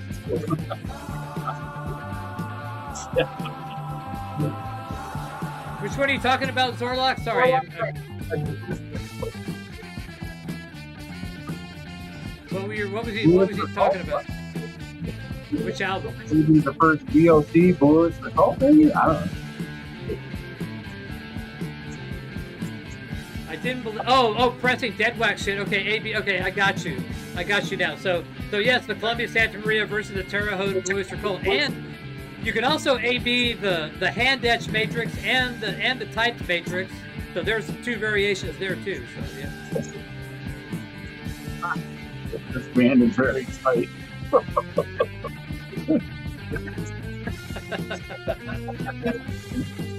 Alex, that's the comment of the night right there. There you go. Oh man! Wow.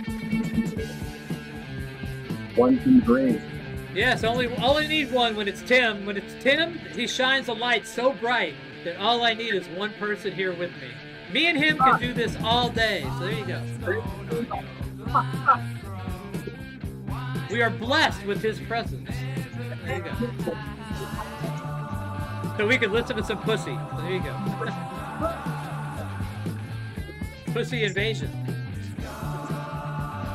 This has nothing to do with ska, though. This is like the song called Ska Child. It's not ska at all, is it? Alex, would this count as a ska song? And Alex, don't send me any more Brazilian things for a while. Hey, DJ Trish.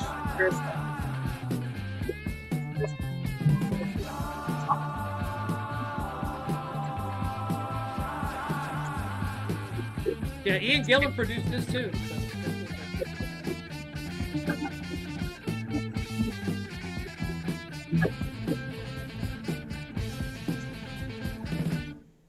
That's not gonna get you into Woolworth and like Kmart back in the day. So yeah. Yeah, Queef is not gonna get it done. Oh man. It's not, you know.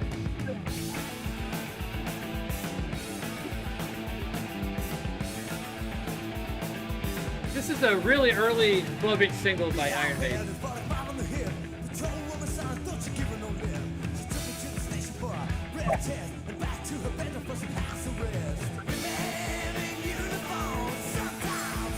I have Bebe Lestrange. I have a white label promo of Bebe Lestrange.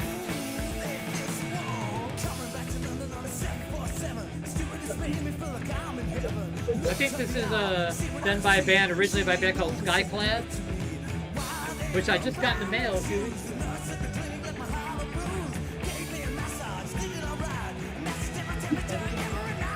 Oh, here they are. Wait. I do have the Flaming Werepig 45 here, so it was like, if you saw this in New Zealand for 50 cents, you would buy it. I'm telling you. There you go.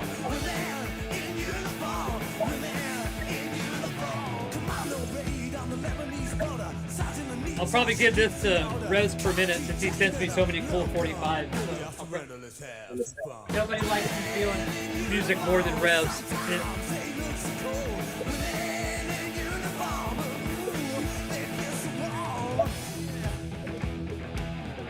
Ghost in the Machine is my favorite police album, I think.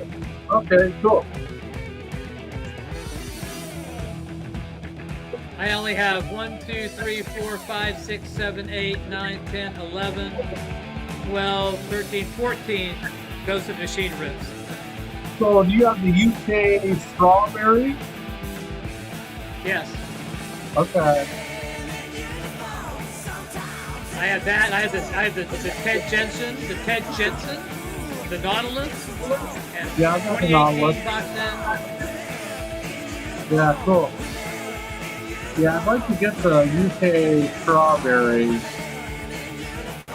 Standard looks pretty nice. People say good. Which one? The UK Strawberry.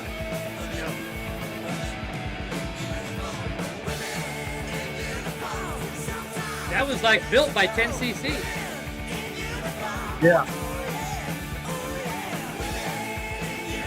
Did you ever see that video where they show the making of I'm Not in Love? Where they like how they did all the voices and how they did that shit? I think I did see that. Yeah, that was cool. Yeah. It's really, really good.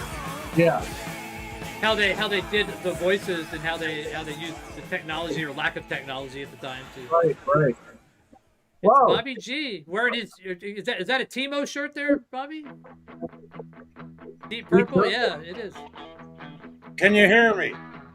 We can hear you. Okay, good. It's all good, Bobby. No, it's not. Okay. How you doing, everybody? I'm doing good. How are you, Bobby? Other than the new smartphone. Yeah, the goddamn fucking thing. I'm telling you,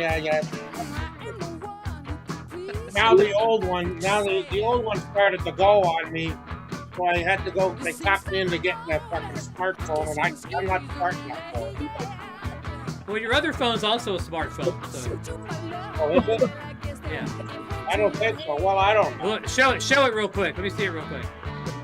Yeah, that's a smartphone. Yeah.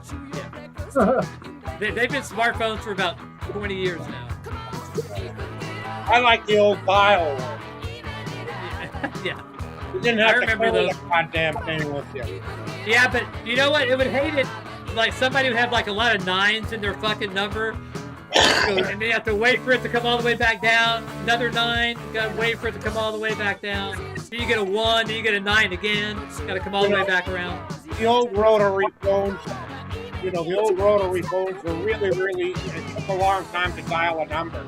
I had a buddy that used to win all kinds of tickets on radio stations for rock shows and shit like that. And he had a trick he used to use.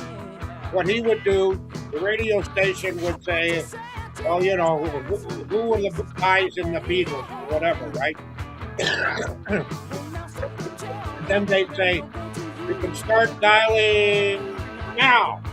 What he would do, he would have... dial the first 7 numbers? Well, no. He'd dial all the numbers. Like number 9, he'd have 9 all the way around. And as soon as the guy say now, he let go.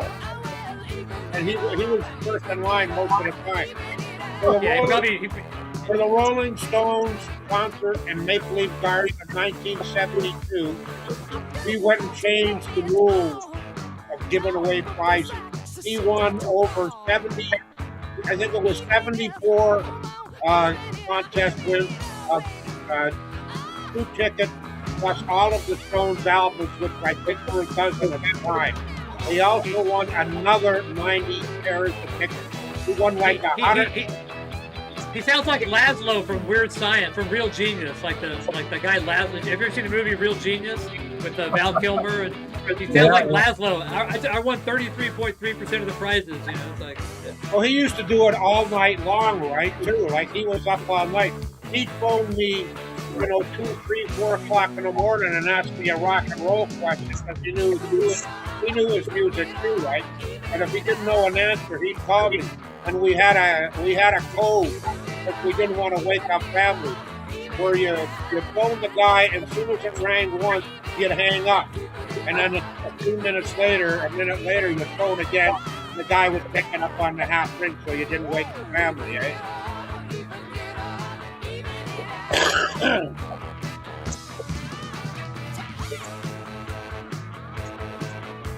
There you go, Bobby G in the Temu shirt. Yeah. Have you looked them up yet? No, well, I did. I think I did when I made that avatar of you.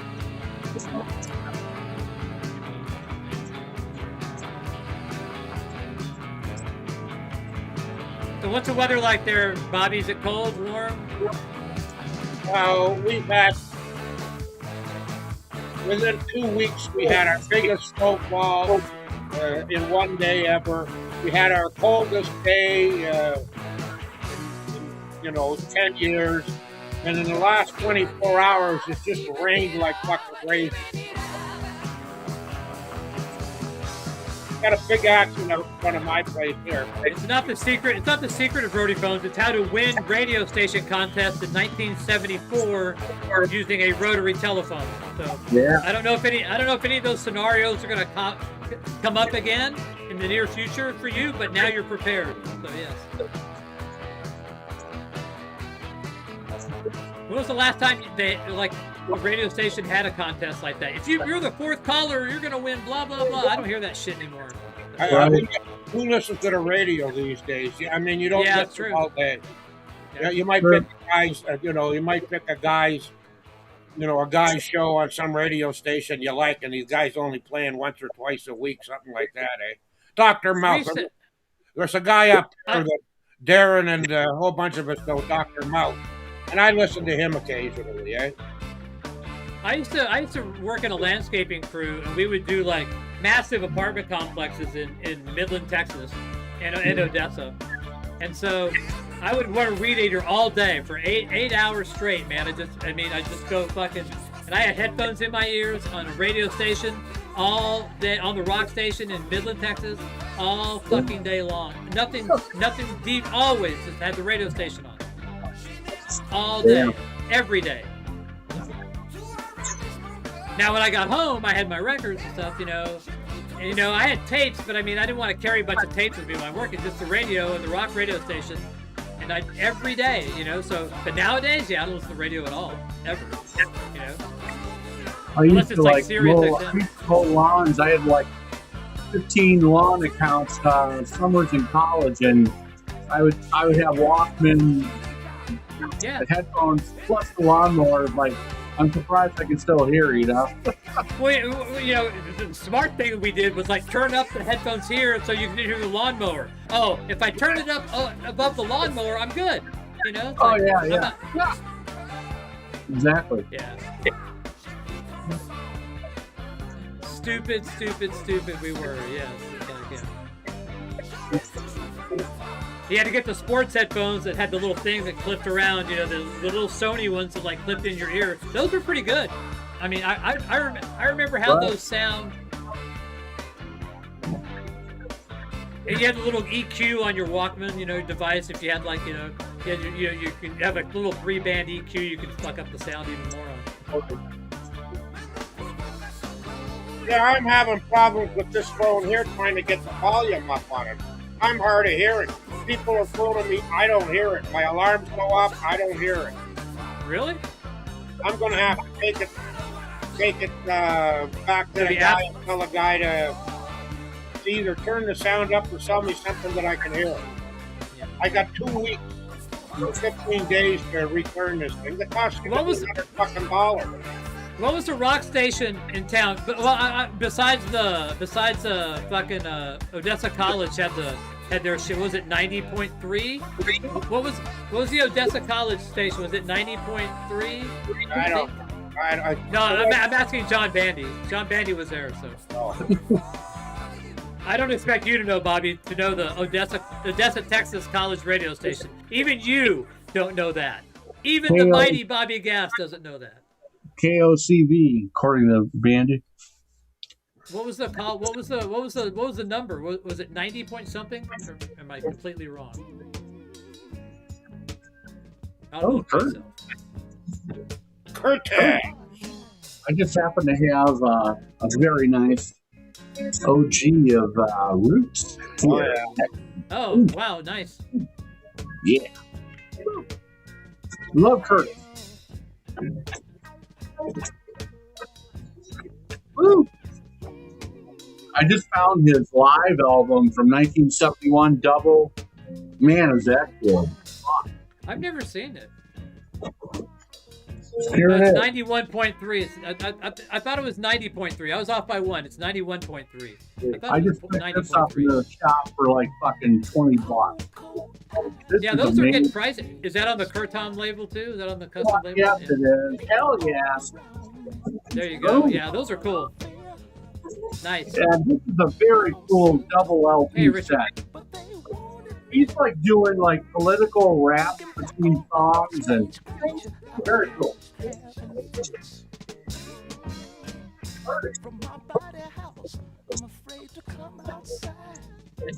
Speaking of Curtis Mayfield, Patrick, do you have a tune by him called Underground?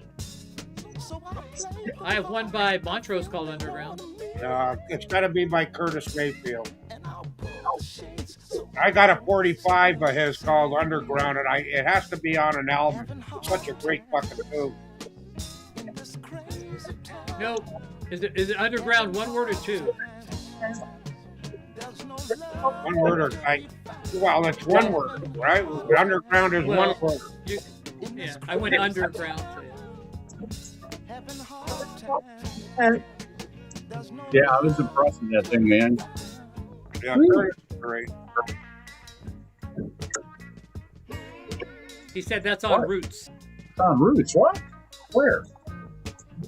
Underground.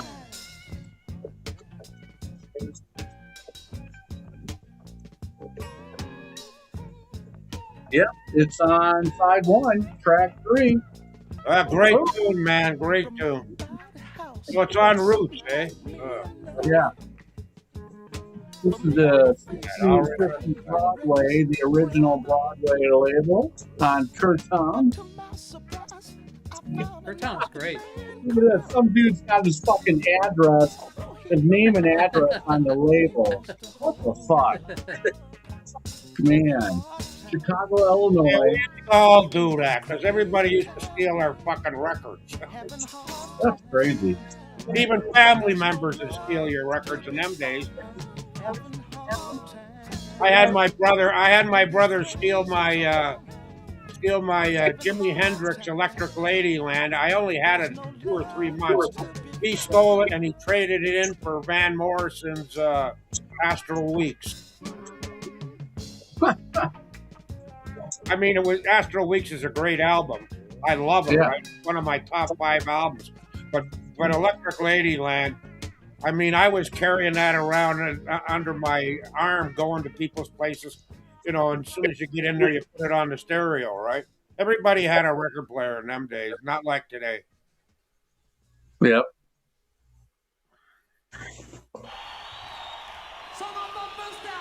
Now everybody gets their music on one of these things.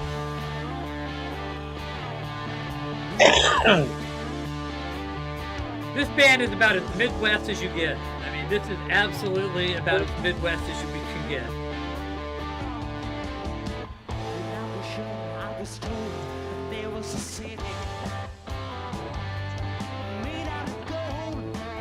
Don Schlitt went on to be in Petra. Okay, how many? Hey, how you doing, Richard? I just seen Richard Fowler. How you doing, buddy?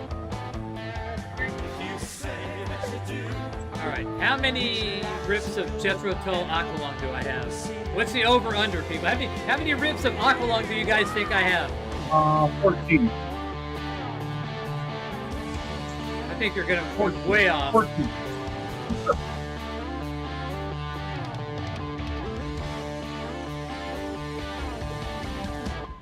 What's the answer? Well, I'm looking for people guessing. All right, so we have 14, we have 15. All right. None. 35. You got none.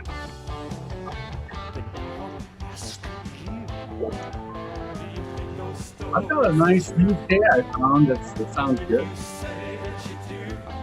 So I have 19. So, Wow. I had about 35 Bob Dylan albums, maybe more actually. But I have the classic 45, the classic 200 gram. I have the DCC, German, Steven Wilson remix, UHQR, UK Porky, UK, US 1A. What album's that? Aqualung. Damn. Oh, that's a good album. Good mine. Hey, what's your favorite? What's your favorite? What's your top two? Oh man. Probably the DCC and the pink chrysalis German. The pink chrysalis German and that. So yeah. Nice. Well, Jeff says the US 1A is the best one, but I beg to differ. So, but it is a good one. It's a very good one. But it has to be the 1A. What do you know? You don't know nothing. Yeah, well, what I know, I only have 18 rips of it. So. Yeah, it's hard. Oh man. Leon Russell had a lot to do with Joe Cocker, right? Yes. Yeah. Petra is a Christian band, but they're a Christian. I mean, Kansas was basically a Christian band in a part of their career. You know, I don't like Christian bands. I don't like anybody preaching God. Well, I mean, they don't have to be preaching. I mean, I don't listen to the lyrics anyway. So. I'm like that too, but once in a while I'll hear a phrase and that turns me off the band straight off the bat. Well, I mean, like fucking. I'm prejudiced. What can I say? I'm prejudiced. Okay? Master of Reality is kind of a religious song, and it's not anti-Christianity. You know, so. It just really I was an altar boy. There's no religion in that. Petra's pretty good. John Schlitt's a great singer. Here's pretty my heavy. religion. Here's my religion. There you go. Bob Dylan saved. There you go. Topical.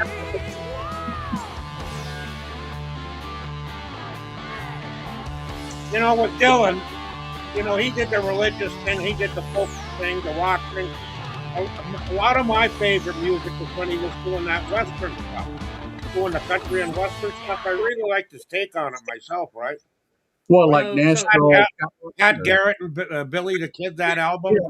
That's a damn good album, man. I like that album. So I'm thinking about doing a top 5 now. This is a song where it like goes right into the next song. So my thought is like songs that have to have the secondary song to be complete. So this is one of them. This would be one because it goes right into this song. But kind of like a Journey, that one song where it goes.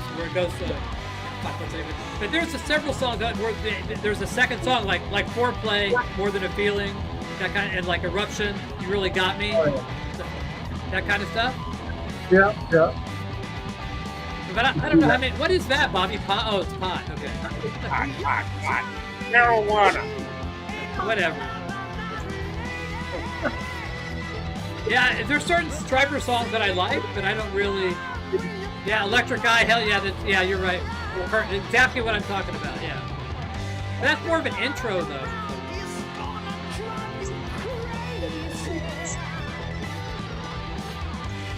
Dude, that's 70s fucking Wurlitzer sound. Yeah.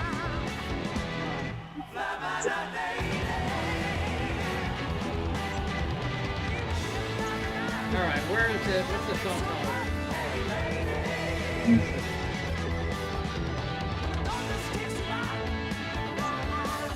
It's the one before Lights. Oh yeah, from Lights to Feeling That Way by Journey. So that's another one. Oh yeah, I love that one. Yeah. King's X was definitely a Christian band until they weren't, until Doug came out as gay. So yeah. Big King's X fan.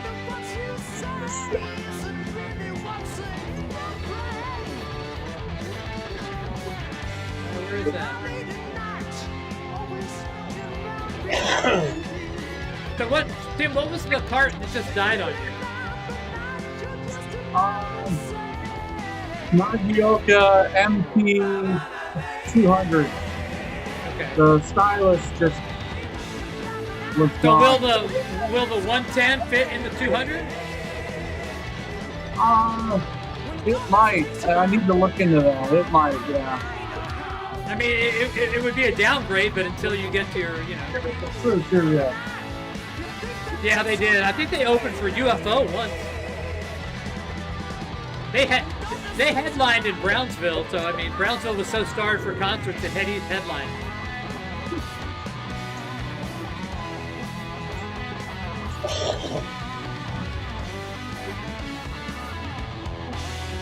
Well, I mean, most people would say they don't like Christian bands. What's that? The Resurrection band's pretty heavy. Not heavy, they're hard rock. Here I am playing a live song when I say I don't like live albums. So.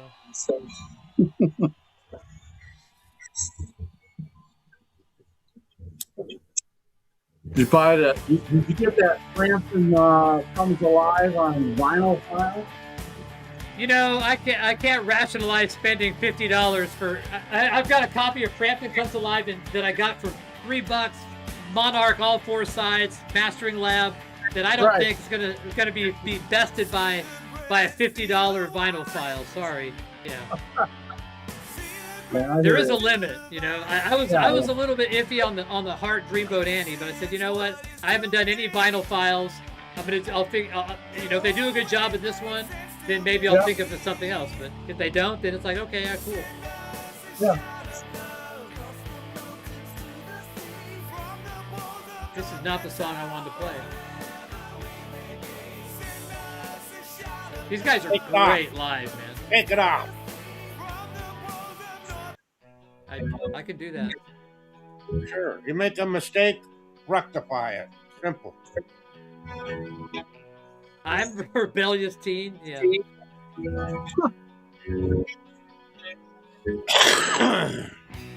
That was a good one, Bobby? I don't listen to words either, but I hear the odd phrase. Yeah, I don't. Yeah.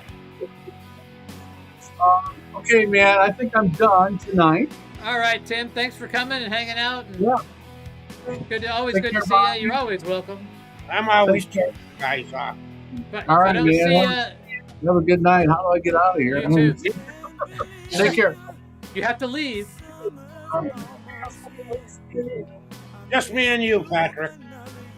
There it is, just me and you. I don't know. I'm surprised that YouTube hasn't knocked me for playing music. I should really go for it now. Well, why not? Sure. You've been on 4.5 hours, probably. I'm gonna play some Hendrix. Hendrix. Yeah. Anything in particular you want to hear, Bobby? Oh, I sure do. My favorite rock and roll song of all time is off of his first album. I mean, Electric Ladyland, and that's Voodoo Child, the Slight Return song, not the long one, the Slight Return. To me, that's the greatest rock and roll song that was ever made. I mean, I've seen the guy, unless you've seen Jimi Hendrix, you know, you really don't get him. I'm not shitting you, man. I'm telling you, right? I ain't the only guy to say that either, right? A lot of great rock and rollers. Oh yeah. That seen him, they all say the same thing, right? Well, actually, Townsend, he says, his exact words are, if you've never seen Hendrix live, then you just fucking missed it. Fucking.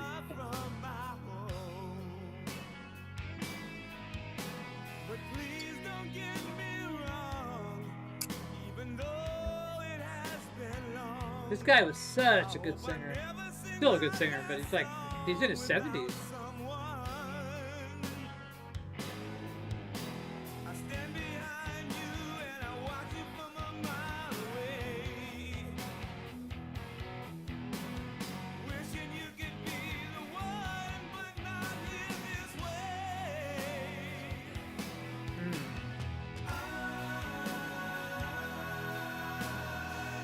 Bandit, What else? Bandit, I'm always right. And that's no bullshit. I don't go around, you know, talking bullshit and lies and crap like that. If I know something, you know, I know it.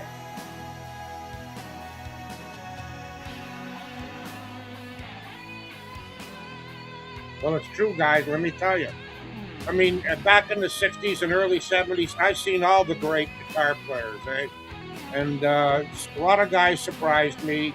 Some guys just jump right out at you and you go, whoa, jump back. I'm pretty sure I have Tape Head, Brute Trader. I don't think I have it ripped though, but I do have it. I'm pretty sure I have all the stuff they've ever done. No, you played that song for me before on your channel.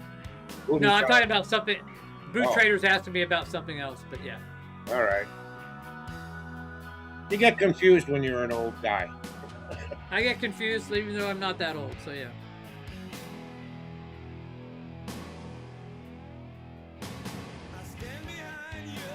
I've seen those guys so many times. They used to come see us play. We opened for them in fucking Lawton, Oklahoma. Opened for them in Amarillo. Saw them. They came by and saw us when we were in, where was it, in Myrtle Beach, South Carolina. What's the biggest? What's the for recording artists? What's the artist that you've seen the most of? Judas Priest. How many times you figure? 5? 5 times, right? Well, that's not bad. We got a band. But see, where I lived though, where I grew up, man, it took like 5 hours just to get someplace to see a show. Oh yeah, right. Know? I forgot you lived in the sticks.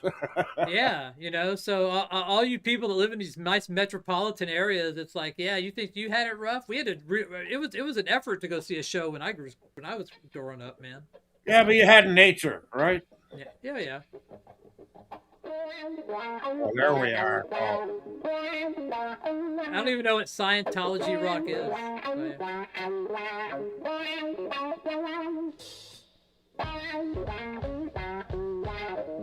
I haven't listened to this album in a long time.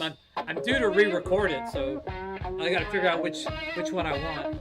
Wind Cries Mary. There's a lot of great tunes on this album. No, but I mean, which version do I want?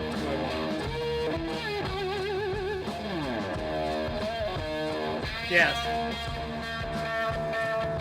We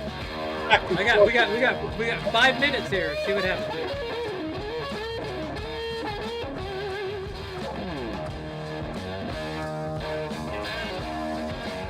I'm gonna be quiet.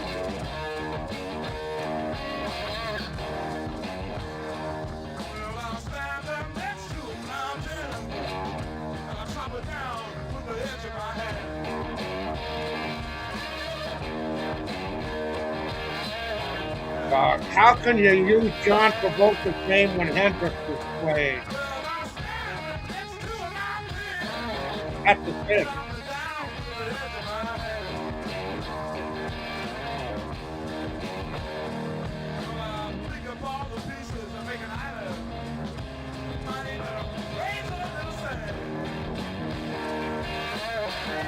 It wasn't the pedals. I mean, the pedals were okay, but it was the volume. The volume of Hendrix's guitar that really got to him. And nobody was that loud on guitar back then. Nobody. It was just, whoa. So, but you smoke a lot of pot, and that kind of enhances the whole experience, quote unquote experience. Especially the panning. I'm not stoned 24/7. Okay. Especially in them days, right? I mean, now, yeah, I smoke every day, all day, right? Which is back then, kind of funny because back in them days, I was stoned every day. Well, when you say stoned, to me, pot, you don't get stoned on pot, right? You get stoned on a psychedelic and needles and stuff like that, right? I never considered marijuana a drug, to be frank. This does sound good. This is allegedly is the version to have. So.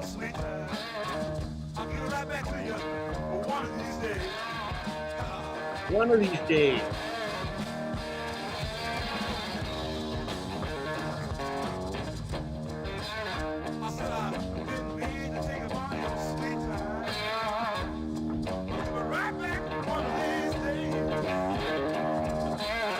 That was 68, that album? I think so. Then it was 69. I could be. I mean, I just get my tagging off Discogs, so they could be wrong.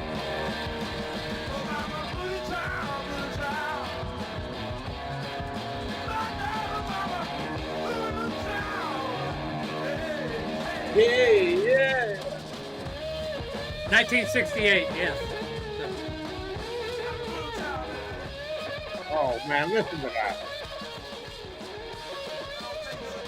They used to come off the speakers left and right, you know, like this guy here, right?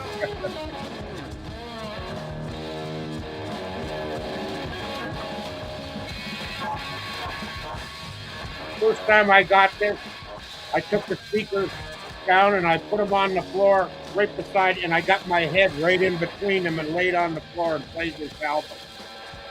No wonder it doesn't sound that good that way. You need the stereo separation. Well, that was pretty high, Patrick. you're trying to make headphones out of your fucking speakers, Bobby. That's not how it works.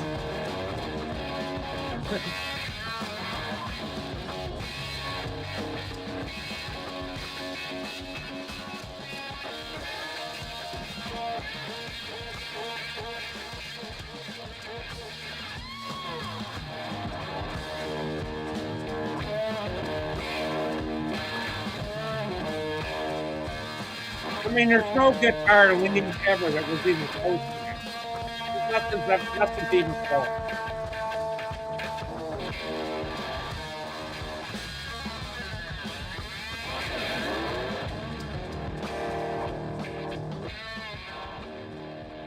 What a tune, eh, guys? What a tune. Yeah, no complaint there.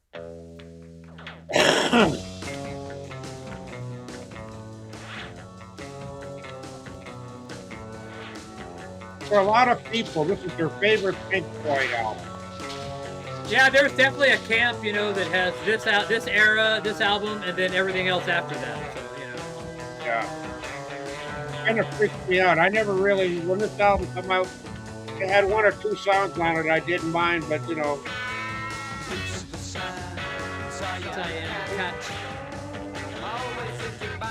The third and fourth albums are the ones that turned me on. I gotta tell you one thing about Pink Floyd. Adam Hart Mother? No, yeah, that was it. But, well, I think that's it. But I gotta tell you one thing about Pink Floyd, guys. Back in the day, Pink Floyd used to put on the best light shows by far. And I mean by far, right?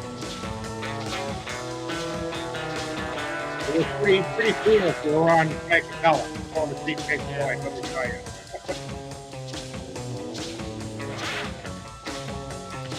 Don't go with no rookie song. Well, they can ruin it for you, you know?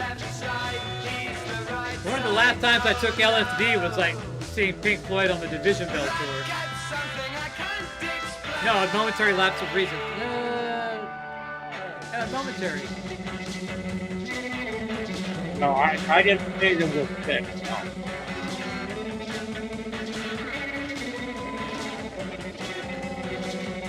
I don't remember.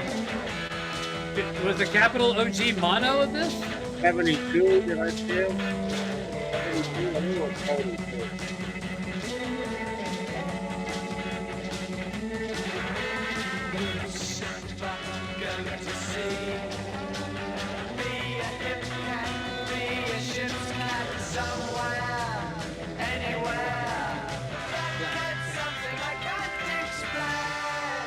I didn't see everybody. I never saw the Beatles, Bandit.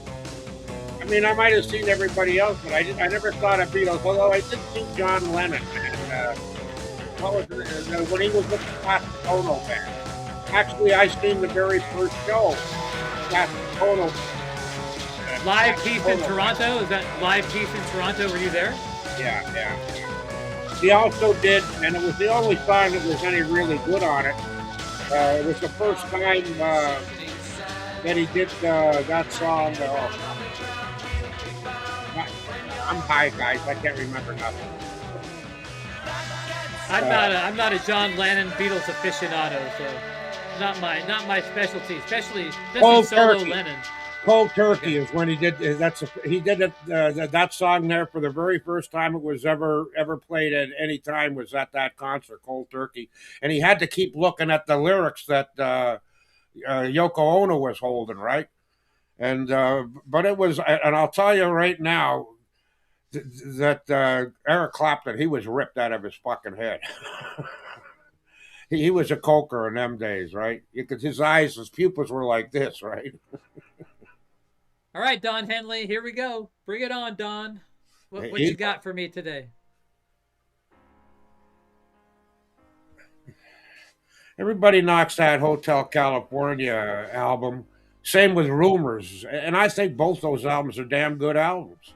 They're great records. That's why they sold to bazillion copies. Yeah, but why is everybody in the VC knocking them? Because it's cool to knock them. So that's Oh, why. cool, is it? Well, they think it's cool, You know, in my day, it was cool not to knock anybody. Yeah. Well, I mean, yeah. There's always been a segment of people who think they're cool and like to look down on things that are mainstream and not on. I can tell you firsthand, you ain't cool unless a whole bunch of other people call you cool. Tell you cool. Yes. You can't declare yourself cool and become cool. No, you can try and look that and act that way, but until not one. I am not playing nookie. Yes.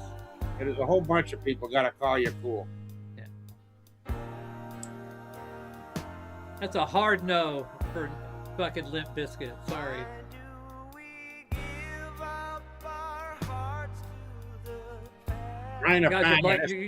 You guys are lucky I fucking ripped it.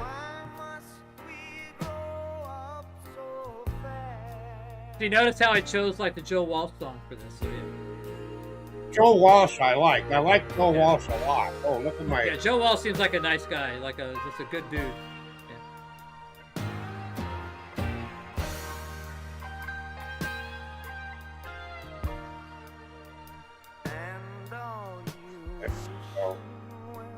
I'm gonna change the camera resolution every time I'm up on your screens. Dream?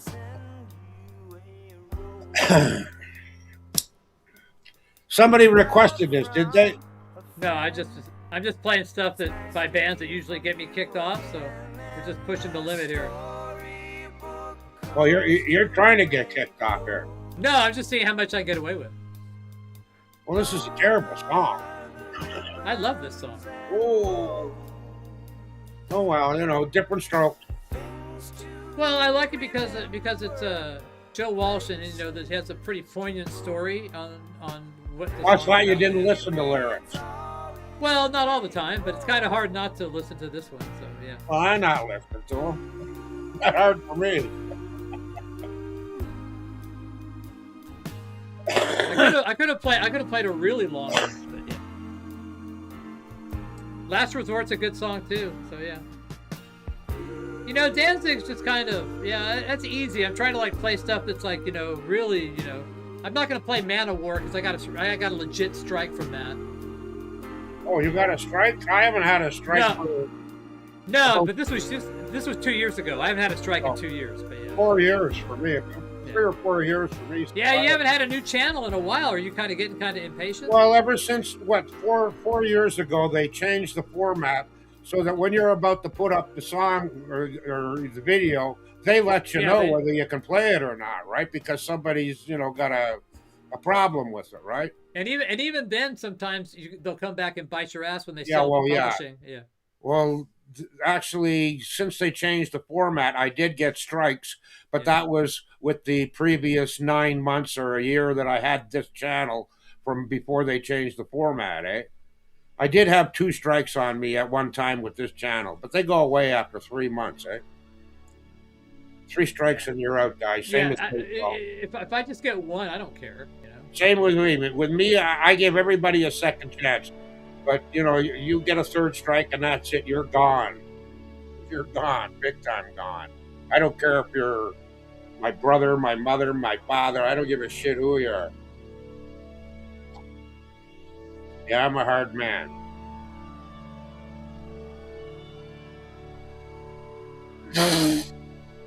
with a bad nose. Got this from my father.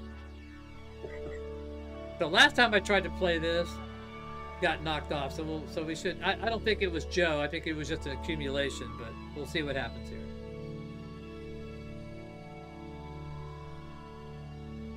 You need to hoard copies of Reckless that have like translucent Quiet type vinyl. That's what you need to hoard. Bryan Adams, Reckless, yes.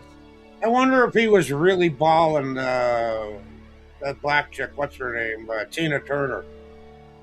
Bryan Adams? I mean, wouldn't you? Well, didn't he tour with her? Well, they had a song together. Yeah, well, yeah, the cute little kid, the guy from BC. Yeah. I heard her talking about it, saying to the girls in the audience, isn't he the cutest thing you ever saw? Usually when girls talk like that, they want you.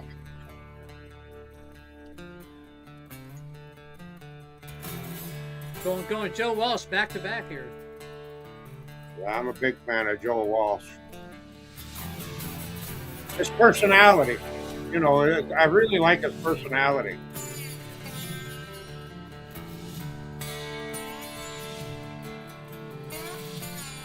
He used to have like a go to bed call. Like most places, they have like a wake up call. He had a go to sleep call. He like has the operator would call him and say, "Mr. Walsh, it's time to go to sleep."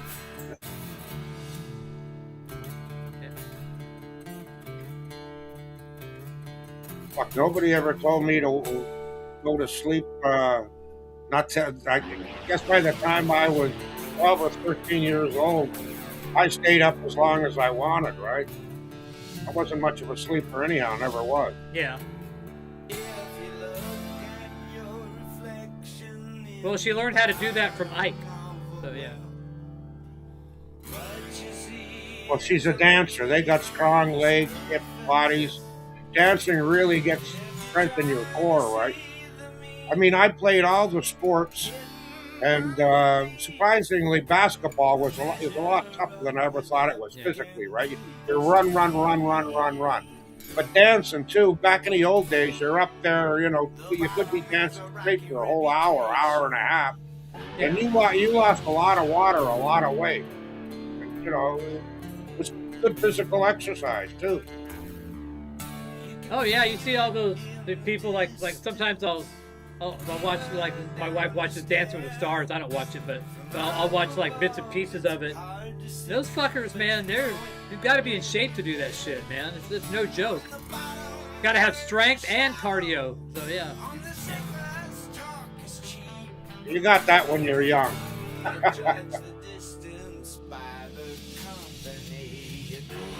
Some of these people on that show aren't that young though, man. They get into shape, so yeah. Yeah, but they've been dancing forever, right? No, they take like celebrities, just and they pair them with a good dancer, and they have these competition things. So. Well, I'm talking, like James Brown or Jackie Wilson or the Cornelius. No. I'm just saying in general. Dancing, none of this. None of that kind of dancing. It's not like that kind of dance. I don't watch that show a lot, but it's like they have themes, and they have a professional dancer and a celebrity. The celebrity is not a professional dancer usually, and they do these things and they compete for like 8 weeks. I think, I don't know. What do you call that show? Dancing with the Stars. Dancing. Oh, I've heard the name. I've never seen it, so I've heard the name though. Yeah.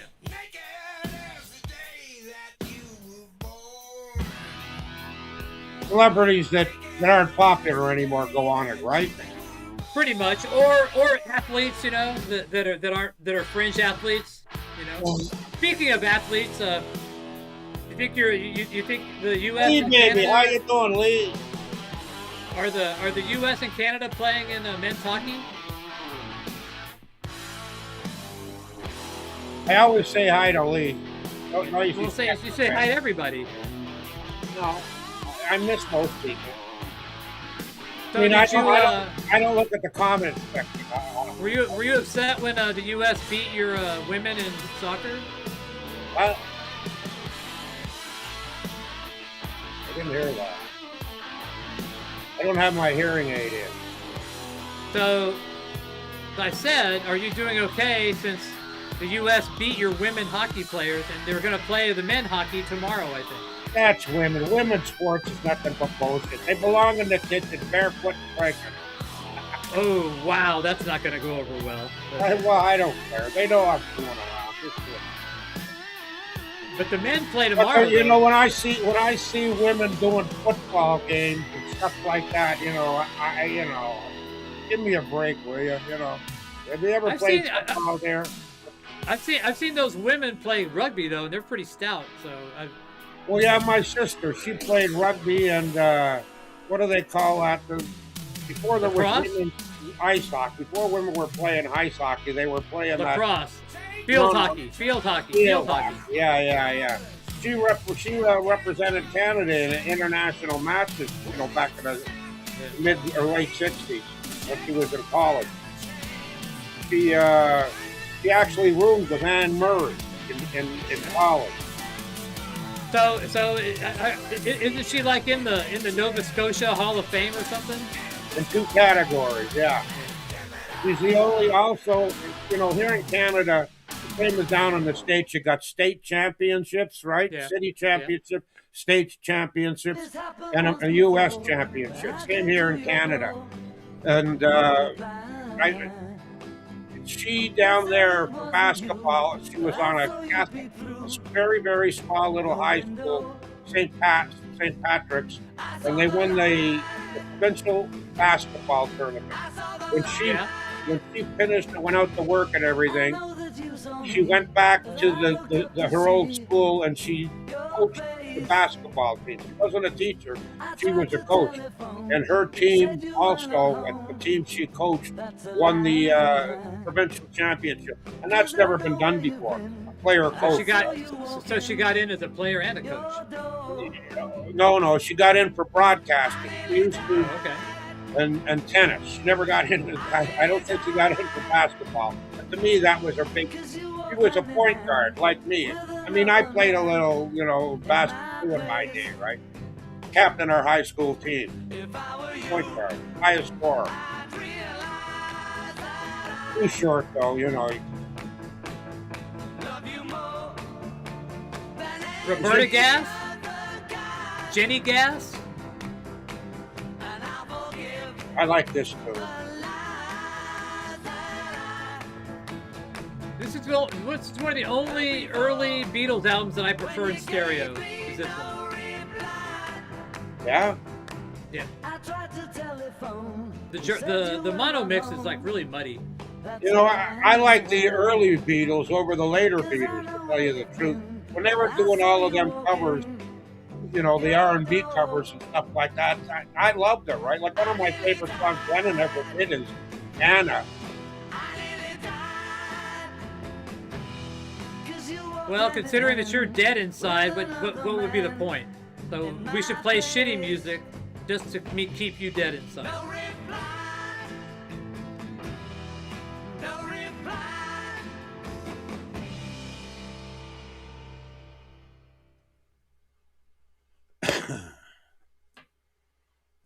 Norwegian Wood was a good tune too. That was a good tune. I haven't listened to. I literally haven't listened to a Beatles song in a long time. It's been probably since I recorded this album right here. When did I do this one? Oh yeah. It's probably been several months. Yeah. Well, you heard a lifetime of Beatles music in the day, eh? I just love the bass on this. The bass on this is so good.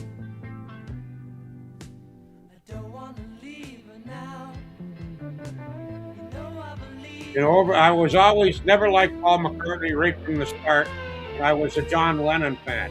But over the last 10 years, I guess, I've become more of a George Harrison fan than the rest of them. George's solo stuff to me was the best. Really? Yeah. Solo stuff, yeah. I had a couple of his solo albums, not many. I always thought the best thing Paul McCartney ever did was Ram. Band on the Run. How about Band on the Ram is a good record. But the mono version's more of a rock record, and the stereo. Well, that's why I like it, right? Band on the Run was more McCartney, right? Him being Paul.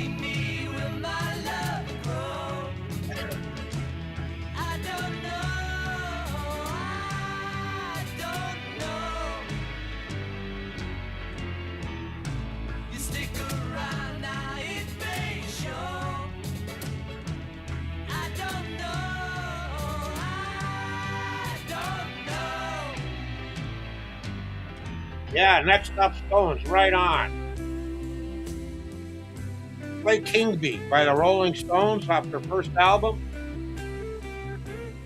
That's a blues number. I mean, I love the Stones the way they did the blues. Rider and the Fly, Little Red Rooster.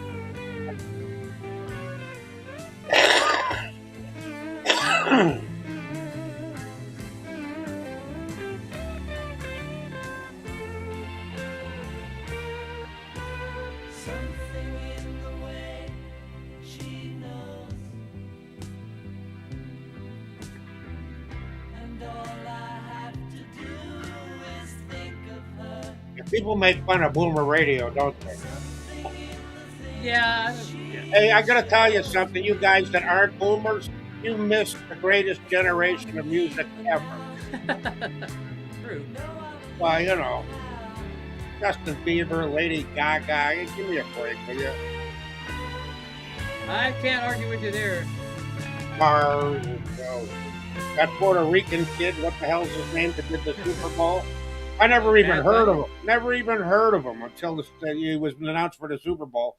So I checked out a little bit of his music, and it was...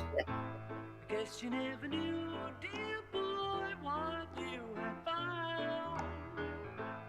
Guess you never This is for you, Dead Inside. There you go. that she was just Go ahead, Darren. Go ahead there, Mikey. Go ahead, Mikey. what you had found, dear boy. I bought this record for $1 at a garage sale and sold it for $1,600. 1,600. Why was it so expensive?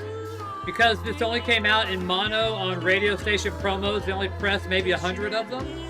So it's one of 100. So yeah. I've had a couple of records where they, you know, they fooled you. You're thinking, you know, you got yourself $1,000 record. One was 45, another one was a Dylan album. It would have been worth like 10 grand or something. Okay?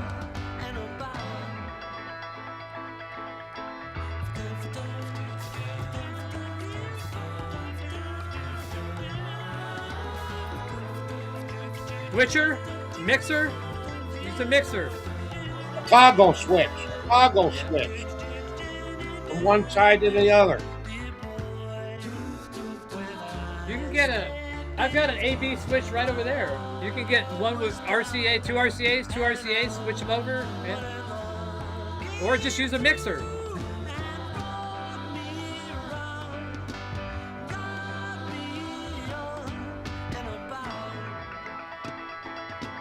So this record was pretty beat up, man. This is one of my better. I remember I spent maybe 3 weeks in 2012 redoing this, meticulously cleaning up the record because this is so rare that I wanted the best possible version to be out there. So I spent a lot of time cleaning this. I don't know about cleaning up records. I don't know about that. Well, you load them up, you look at them digitally, and you get rid of the. Oh yeah, I know manually. you got some sort of hardware that does all of that, but when I say I don't know, I mean I don't know if you should be doing that. Oh yeah. Well, I'm a king, baby. So this is funny. So this Australian mono copy, they have an antique fair here every month.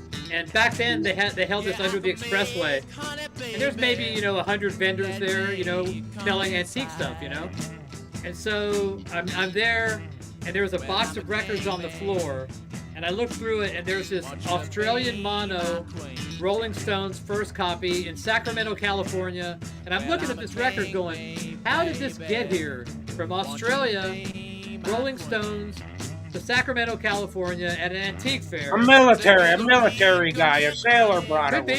Could be. A lot of music traveled over the water. Yeah. And I'm like going, this record's 60, almost 60 years at the time, was almost 60 years old, and here it is sitting underneath this expressway at some antique fair, and I got it for $1. And it sounded great. This is it. Sold it for $1,600 though. No, not this one. Not this one. The Ram one. No, not this one. I think I gave this one away.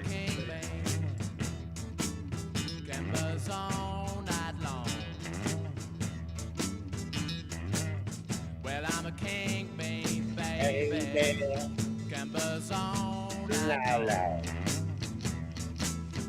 Yeah, Darren, it's hard. You know what I mean? When you're doing something like that, you can only do like one song at a time. Then you got to walk away, come back, do the next song, you know, and it could take weeks, you know.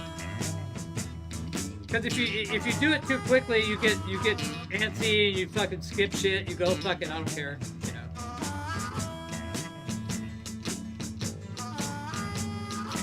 I suppose if I could do it, I'd do it. Well, yeah. I mean, anyone can do it. You just gotta like jump in and do it. You gotta learn, right? And you know, that story about you can't teach an old dog new tricks, kind of true. I don't want to learn, right? Yeah, well, you gotta want to learn for one thing. Yeah, I don't want to learn. It was the same thing when I first started getting on a computer 15 years ago. I downloaded a whole bunch of shit so that I could hack, you know, and write programs and stuff like that. I you wouldn't believe how much I downloaded to train myself, eh? And you know, after a while, I just said, "No, what do I want to hack shit for?" Well, you know, and I couldn't figure out why. And do you really want to get into this hobby? So I deleted it all.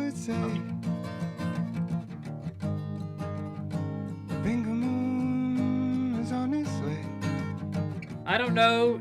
I don't prescribe to that theory that you shouldn't clean records. Everyone should clean their records.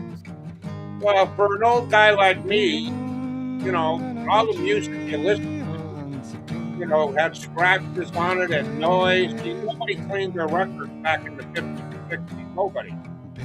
Nobody I knew. There might have been, I don't know, people with classical music that looked after them. Yeah, but one thing cool about that is now they make needles that go beneath where the old needles used to travel. So it's almost like you have a brand new record underneath. That's why some of those ones sound so good. Because your stylus can go deeper than what the old styluses ever could, ever. So that's why it's kind of, some of those records that look like beat to shit play pretty well now. Well, even if you look at an old 45 from 1961 or 1958, and you look at it and you go, oh fuck, I'm not going to put this on.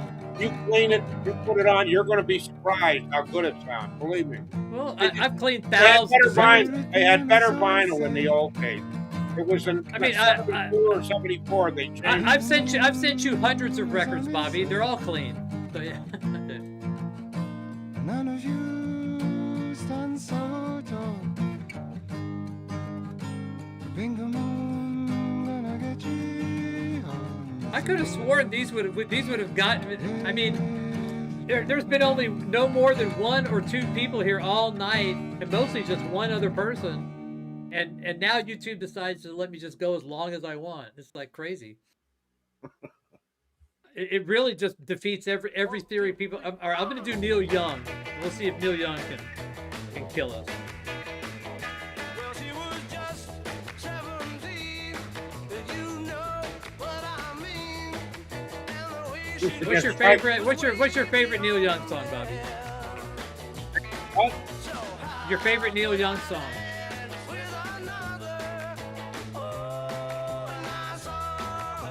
It was a recent one, 10 or 15 years ago. He did a video where he was dancing with his wife, something about the moon or something. But it's too slow for this. Okay.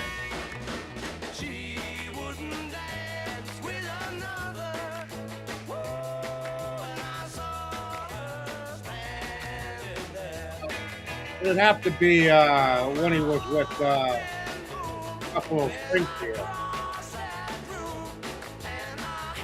Oh, you want to go back that far? Okay. Well, that was my favorite era of, you know. Do you like Mr. Soul? I mean, I seen him in '65 with the minor birds, and then he took off the farmer down to the. All right. So, what's your favorite Buffalo Springfield song? My favorite what? Buffalo Springfield song. Oh, I can't remember right now. Well, you said one that Neil did, right? I don't know what Neil's. all the Buffalo Springfield material. I just don't know which ones Neil did. So.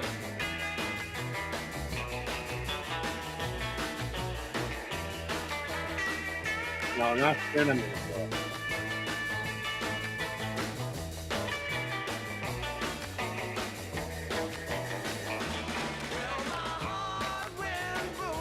Cool. Cool, Darren, cool. What happened?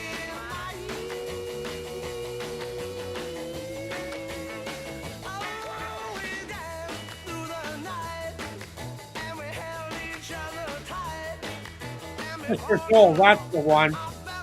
Bandit's got it. That's a Neil Young song on that Buffalo Springfield album, Mr. Soul.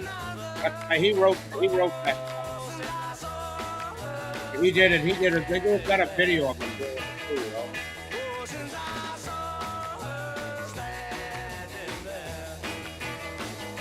Bandit knows. Bandit's not high. I don't know. Do you get high, Bandit, or just on the alcohol? You I smoke don't know. pot. I don't know if he does. He might not be able to say. Some guys can't say. Harvest Moon, yeah, that's the tune. It's too slow. That's it, Trey. Harvest Moon. It's too slow for this, though. But I that's probably my favorite Neil Young song.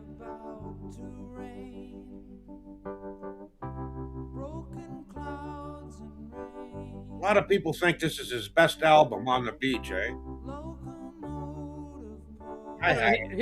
That original series is really good. I mean, for a consistent reissue, all those have been good, at least that I've heard.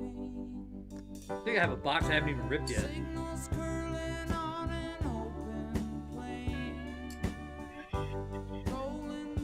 Didn't you have an all Canada night there a little while ago? No, it was kind of an all Canada. I mean, it just kind of morphed into an all Canada night, but yeah. Oh, okay. That was on a Sunday, maybe, or was it Tuesday?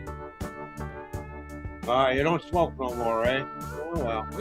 We like to celebrate our northern neighbors here. Yeah, I know guys that, they smoked a lot, and then the last 10, when they got older in their 50s or 40s, they started getting paranoid, real paranoid and all of that, right? Yeah. So they stopped. They didn't like the paranoia feeling, eh? Hey, when I was a speeder, I went through paranoia. Oh yeah. So I know I don't get paranoid. It's just like drop the needle. Believe me. Yeah, I'm not. I normally I play that, but I'm gonna I got one more song after this one. I'm gonna call it a night because I'm getting hungry. I wanna. All right. But well, you've been on for over 3 hours. Yeah, I know. Over here on the East Coast, it's late, right? But for you, I keep forgetting you guys are 3 hours behind us. Yeah, right? it's not that it's super late, but I'm hungry. I want something. I want to eat something. So yeah. Well, you can always order a pizza and eat it on screen. I'm not ordering a pizza. I've done that lots of times. I remember coming back from a gig, and I was high and drinking and smoking. And I was hungry, and I was going to go back. It was an all-day, all-night thing, concert outside, and it was only about 5 blocks from my place. So I come home, roasted a chicken. I did a video telling everybody, I'm seeing this, I'm seeing that, drinking this and that, doing that, and I'm eating this chicken. and I took I got a breast and I took the skin off the chicken and I flung it in the garbage. And fucking half the guys freak. That's the best part. What are you doing? It's also the most unhealthy part, but it is the best part. So yeah. Not anymore. Not for me. I roasted a chicken 2 days ago. So, yeah. I might take a little bite every now and then, but I don't eat all of it. What do you usually eat then? What do I what? What is your typical eating thing? What do you usually eat, Bobby? I don't eat vegetables, for one thing. Okay, me either. Yeah, I don't either. I eat meat, chicken, turkey, sandwiches, eggs, cheese. I will eat a salad though. I don't eat, but I won't eat any. I'll eat a salad. That's about it. Salad. Same with fruit. Like if I'm buying fruit, it goes bad on me, right? Same with salads, spinach. You know, I buy that stuff, but it goes bad in the fridge on me. I do like fruit. I like apples. I eat bananas. But bananas go bad. I can put them in the freezer and make smoothies out of them later. So, like If I knew how to strawberries. make banana bread, I would. Yeah, I like bananas. banana bread. Anything else you want to know about Mr. Bobby Gas? Let us know. Ah, there we go. There it is. There's what? Neil Young. Neil Young comes through in the clutch. And he knocked us off. Well, they knocked us off, did they? Yeah, Well, you're only stream going to do unavailable. one song anyhow, right? Yeah. Yeah, I'm fine. Thank you, Neil. Neil came through in the clutch. I'll type in and say good night, everybody. We'll see you next time. What's today? Friday? Yeah. Friday. So Sunday is your next one, huh? Yep. Yep. All right, Bobby. Thanks for being here. Good to see you. I'll see you next time. Adios, buddy.